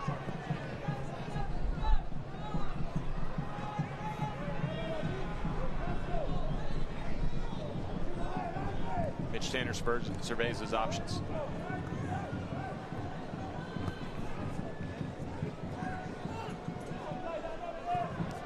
Looks like we've got Alex Grieve waiting to be subbed in on the side. Another great attacking presence, has missed quite a few games. Good to see him back in the lineup. Macaba had a chance on a run, but it was sent across the inline before he could get a foot on it. Corner kick here for SAFC.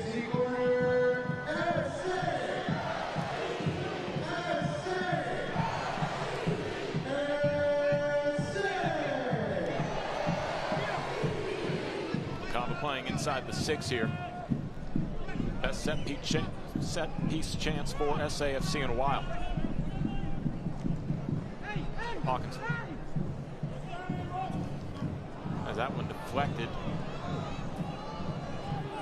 Benke Zeal does a great job to spark a counter, and there's a chance here for Bodley. Bodley has a one-on-one. Defender catching up. Cronawi does a good job cutting him off. Bodley finds a runner. The turn and the shoot, and not there for Guillen. Every fan in the stadium, I think, was holding their breath. If Bodley had maybe tried to cut his run in sooner, he might have had a one-on-one with the keep, but always hard to outrun. Cronawi had that other late run coming in. San Antonio able to contain it. Always nervous when you give jerseys that amount of space, though, in the defense.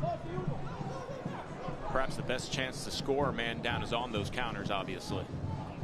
Absolutely. And I wouldn't be surprised if there's maybe one more of those breakaways, especially how compact it's getting, harder to keep pace in such a congested area.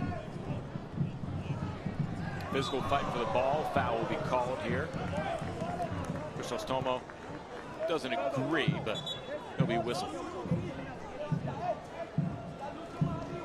Got Grieve there at the line.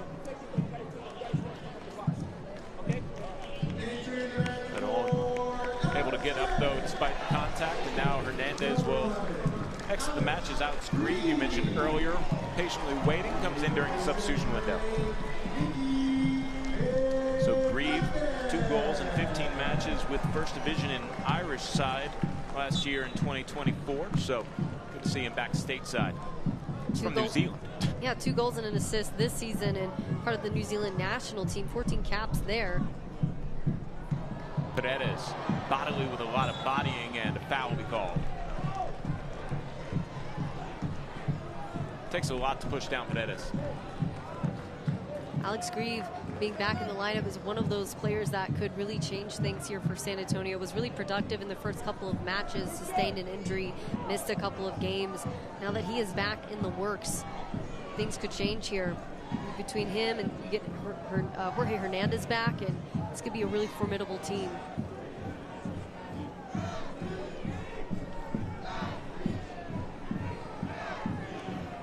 Harvey Neville.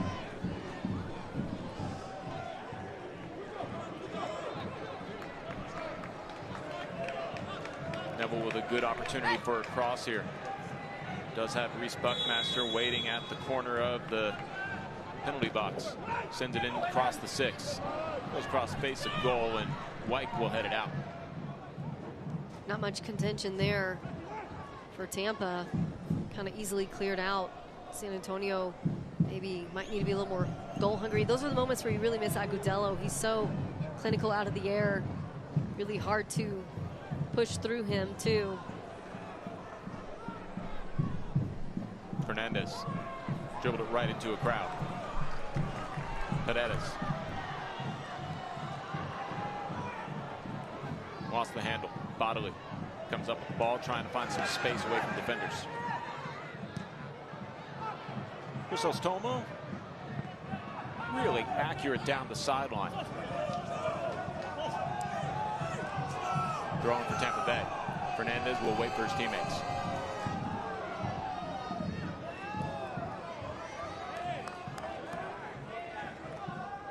That one's always a tough call because you kind of want to get that throw in before SAFC gets numbers back.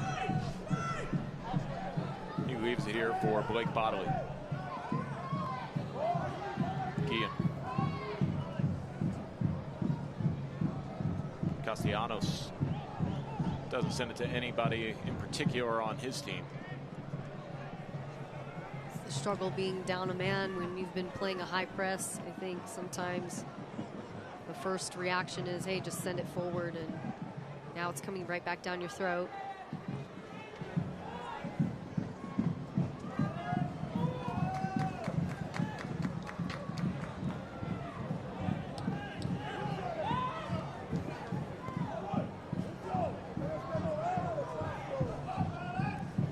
SAFC working it out of the back, being very patient, playing a man up here. Yeah, it's really all you can do is try to beautiful ball in. And we might have a penalty. See where this is actually called. It's right on the edge, and the matter of where the stride started is going to be the determining factor, and it looks like it's outside the box. That's a really tough call. You gotta have some perfect vision there if you're a ref. He is behind the ball, and I think the initial pull comes when his foot is outside the box. He falls into the box. Man, could have been detrimental there. Guillen holds up Grieve, and yeah, right spot to hold him up at, because a fraction of a second later, and this is from the penalty mark. Instead, it's just outside the box. Got to hand it to the refs on that call. That's a hard one to do in real time. Big part of it was that sideline ref was there to see it.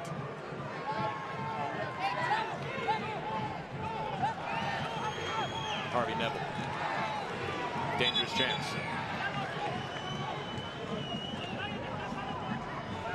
Some pushing and shoving, not shocked.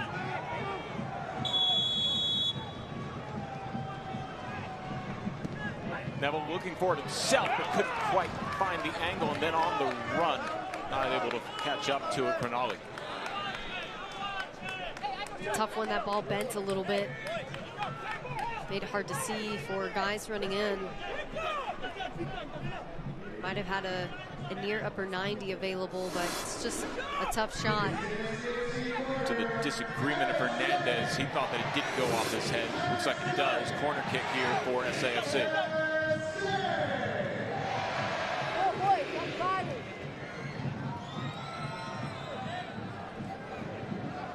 Hawkinson.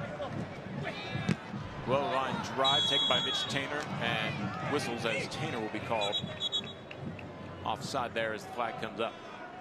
And it looks like we have substitutions here for the Tampa Bay Rowdies. Ollie Bassett will come in. He's the leader in chances created for the Rowdies. Very rare appearance as a substitute.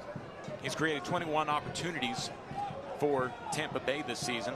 Nick Moon, who had the goal in the 69th minute to give Tampa the lead versus the Indy 11, also going to enter the match.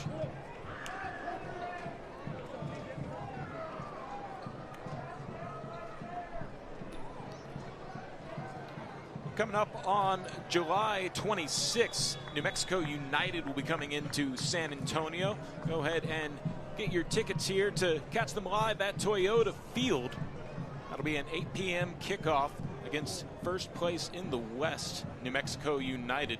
Go to sanantoniofc.com for tickets. Paredes tried to beat Guillen there, but Guillen will protect the ball. Have a nice long week break in between this game and the next. Much needed there for a matchup between New Mexico and some of the injuries they've sustained recently.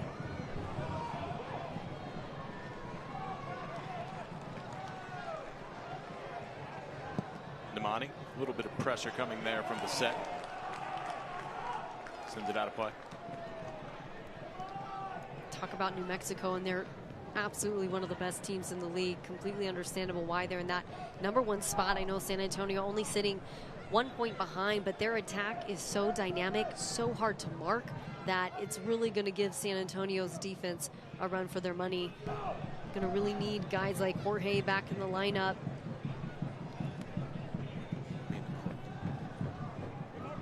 About 5 minutes left of scheduled time here, and stoppage time probably won't be too much. No more than a few minutes, I would imagine. Only 1 minute added on to the end of the first half. And someone looking for a goal here to break through this scoreless tie.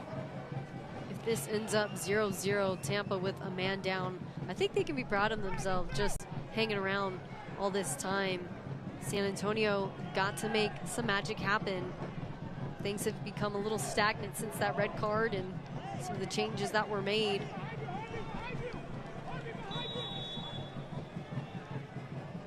When things get really tight in those spaces, you have to have your forwards moving constantly.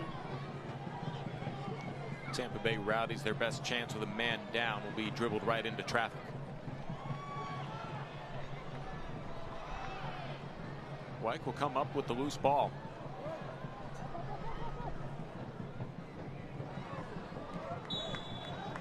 And Hilton hits the deck. He was trying to draw the foul and get a set piece.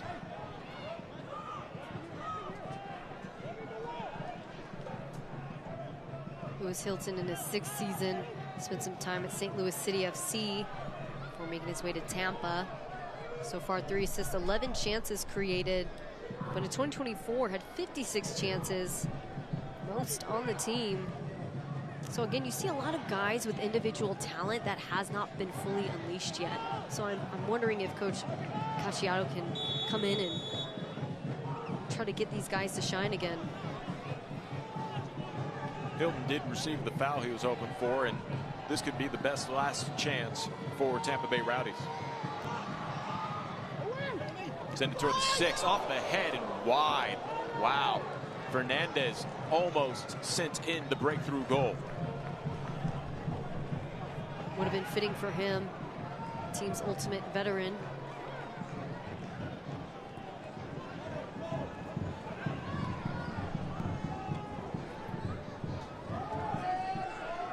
Final couple of minutes of the scheduled 90.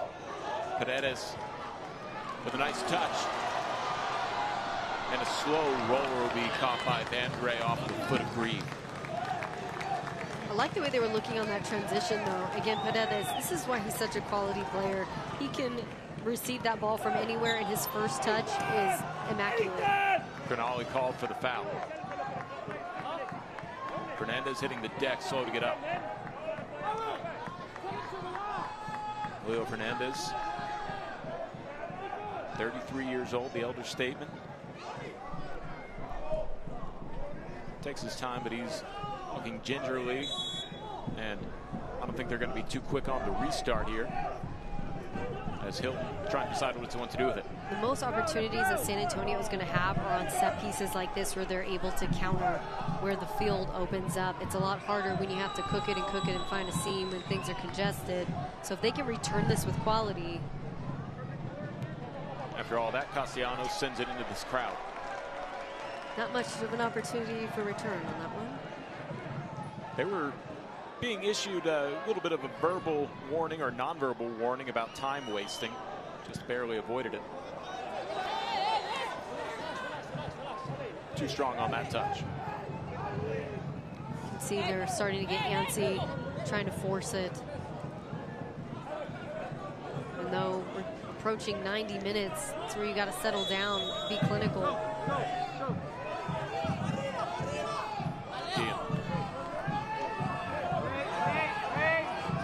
23 minutes of this match, the Rowdies have played a man down. Kean taking a long time for the throw. Ends up at the feet of Mitch Tainer. A lot of pressure there by Nick Moon. Surprised the ref didn't call that one on time wasting and switch possession. Monty wasn't quite sure if Tainter was going to catch up to that one, so instead he's called into action. 4 minutes of stoppage time. Someone looking for the breakthrough. Paredes is backside if you can get that switch on. Neville sends it into the area. Cleared out there by the set. I think if they had switched it a little bit earlier, it would have been a better opportunity in the box. Cronali comes up with a loose ball. Neville works in the penalty area. Looking for a sidestep for space. Paredes goes off the top of his foot. Bounces at the 6. Shot attempt sent back as Grieve got a strike on it. Paredes looking for the cross. Deflected. Up towards the crossbar, and the whistle will stop play.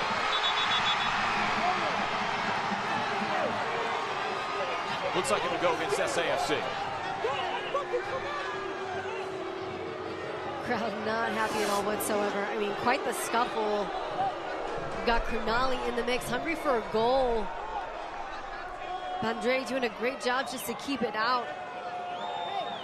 Not totally sure about the foul there. San Antonio just doing a great job to swarm. A lot of really good opportunities, just not clear looks. Unfortunate Paredes wasn't able to connect with it on that left foot. That would have been a really good look there before all that went down. Andre with a big sigh of relief, and he will send this one away with his back line pushed up towards midfield.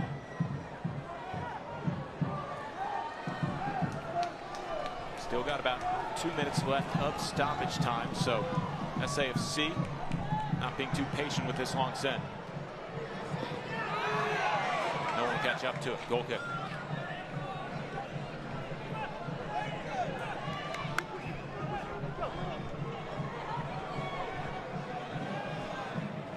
Still a couple more minutes to go, and they are not rushing by any means. They haven't been in a hurry for about 15 minutes now. Bandre hearing the countdown from the fans as they want to let the officials know how long it's taking to send the goal kick. Gotta love playing at Toyota Field. Fans completely engaged and involved. Great atmosphere here in San Antonio always. Paredes able to collect. Splits the defenders. Soto switches the pitch. Neville. Move for the send towards the 6, and that was on target and had to be called in the action. Ethan Bandre with yet another save. Great save there from Bandre. Sticky gloves. Had that one been punched out, San Antonio would have been all over it. He knew he had to hold on to it and collect.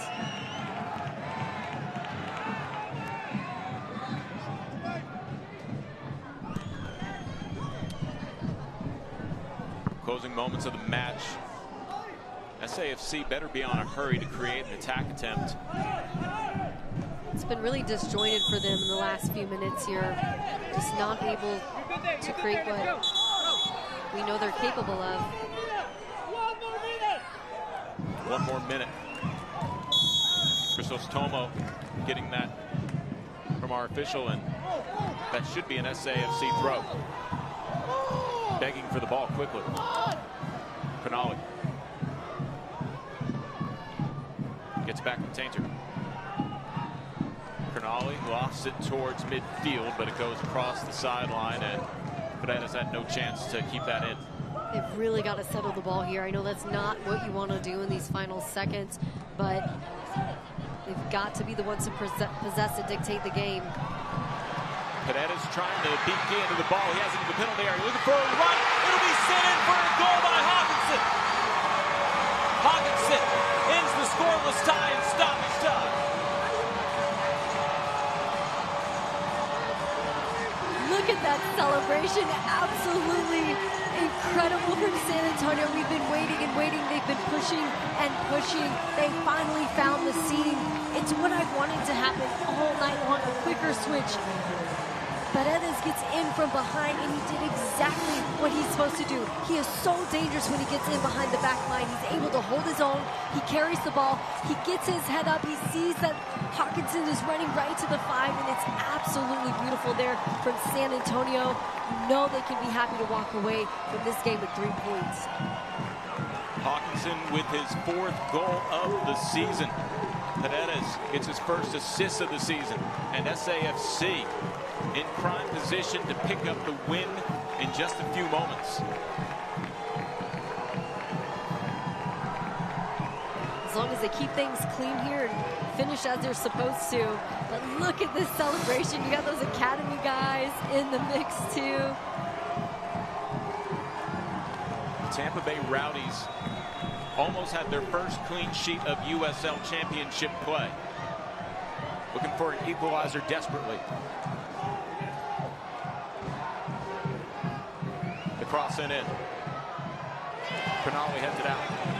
Bissett wanted to reset. Wasn't quite on the same page there with Guillaume. Bissett looking to create a chance. Cross towards the mark. Headed out. And final whistle blows. SAFC with a stoppage time goal picks up the first win between either team in the series. Luke Hawkinson, the hero of the match, comes up with his 4th goal of the season to give SAFC 3 points. Lots of really bright spots here for San Antonio FC. Had us all on the edge of our seats. Didn't know when things were going to open up for them, when they were going to be able to put that ball away. But when they had the opportunity, the really clear chance, they were able to get the job done. Tampa, you feel for them. I mean, it's a hard-fought game all the way through 90 minutes plus, and it's just that last minute is where you got to play all the way through, and just that one lapse of judgment will get you. But you know, you got handed Castellano. Great work there for his first game against a huge opponent in SAFC. SAFC improves to 8-5-3 overall. Tampa Bay Rowdies fall to 3-10-2 overall. That'll do it for us here at Toyota Field. The final: SAFC 1, Tampa Bay 0. San Antonio will be back in action on July 26th versus the best in the West, New Mexico United. Kickoff is scheduled for 8 p.m. here at Toyota Field. So for Katie Goodman and Ashley Bahavitz, I'm Carl Schoening saying good night from San Antonio.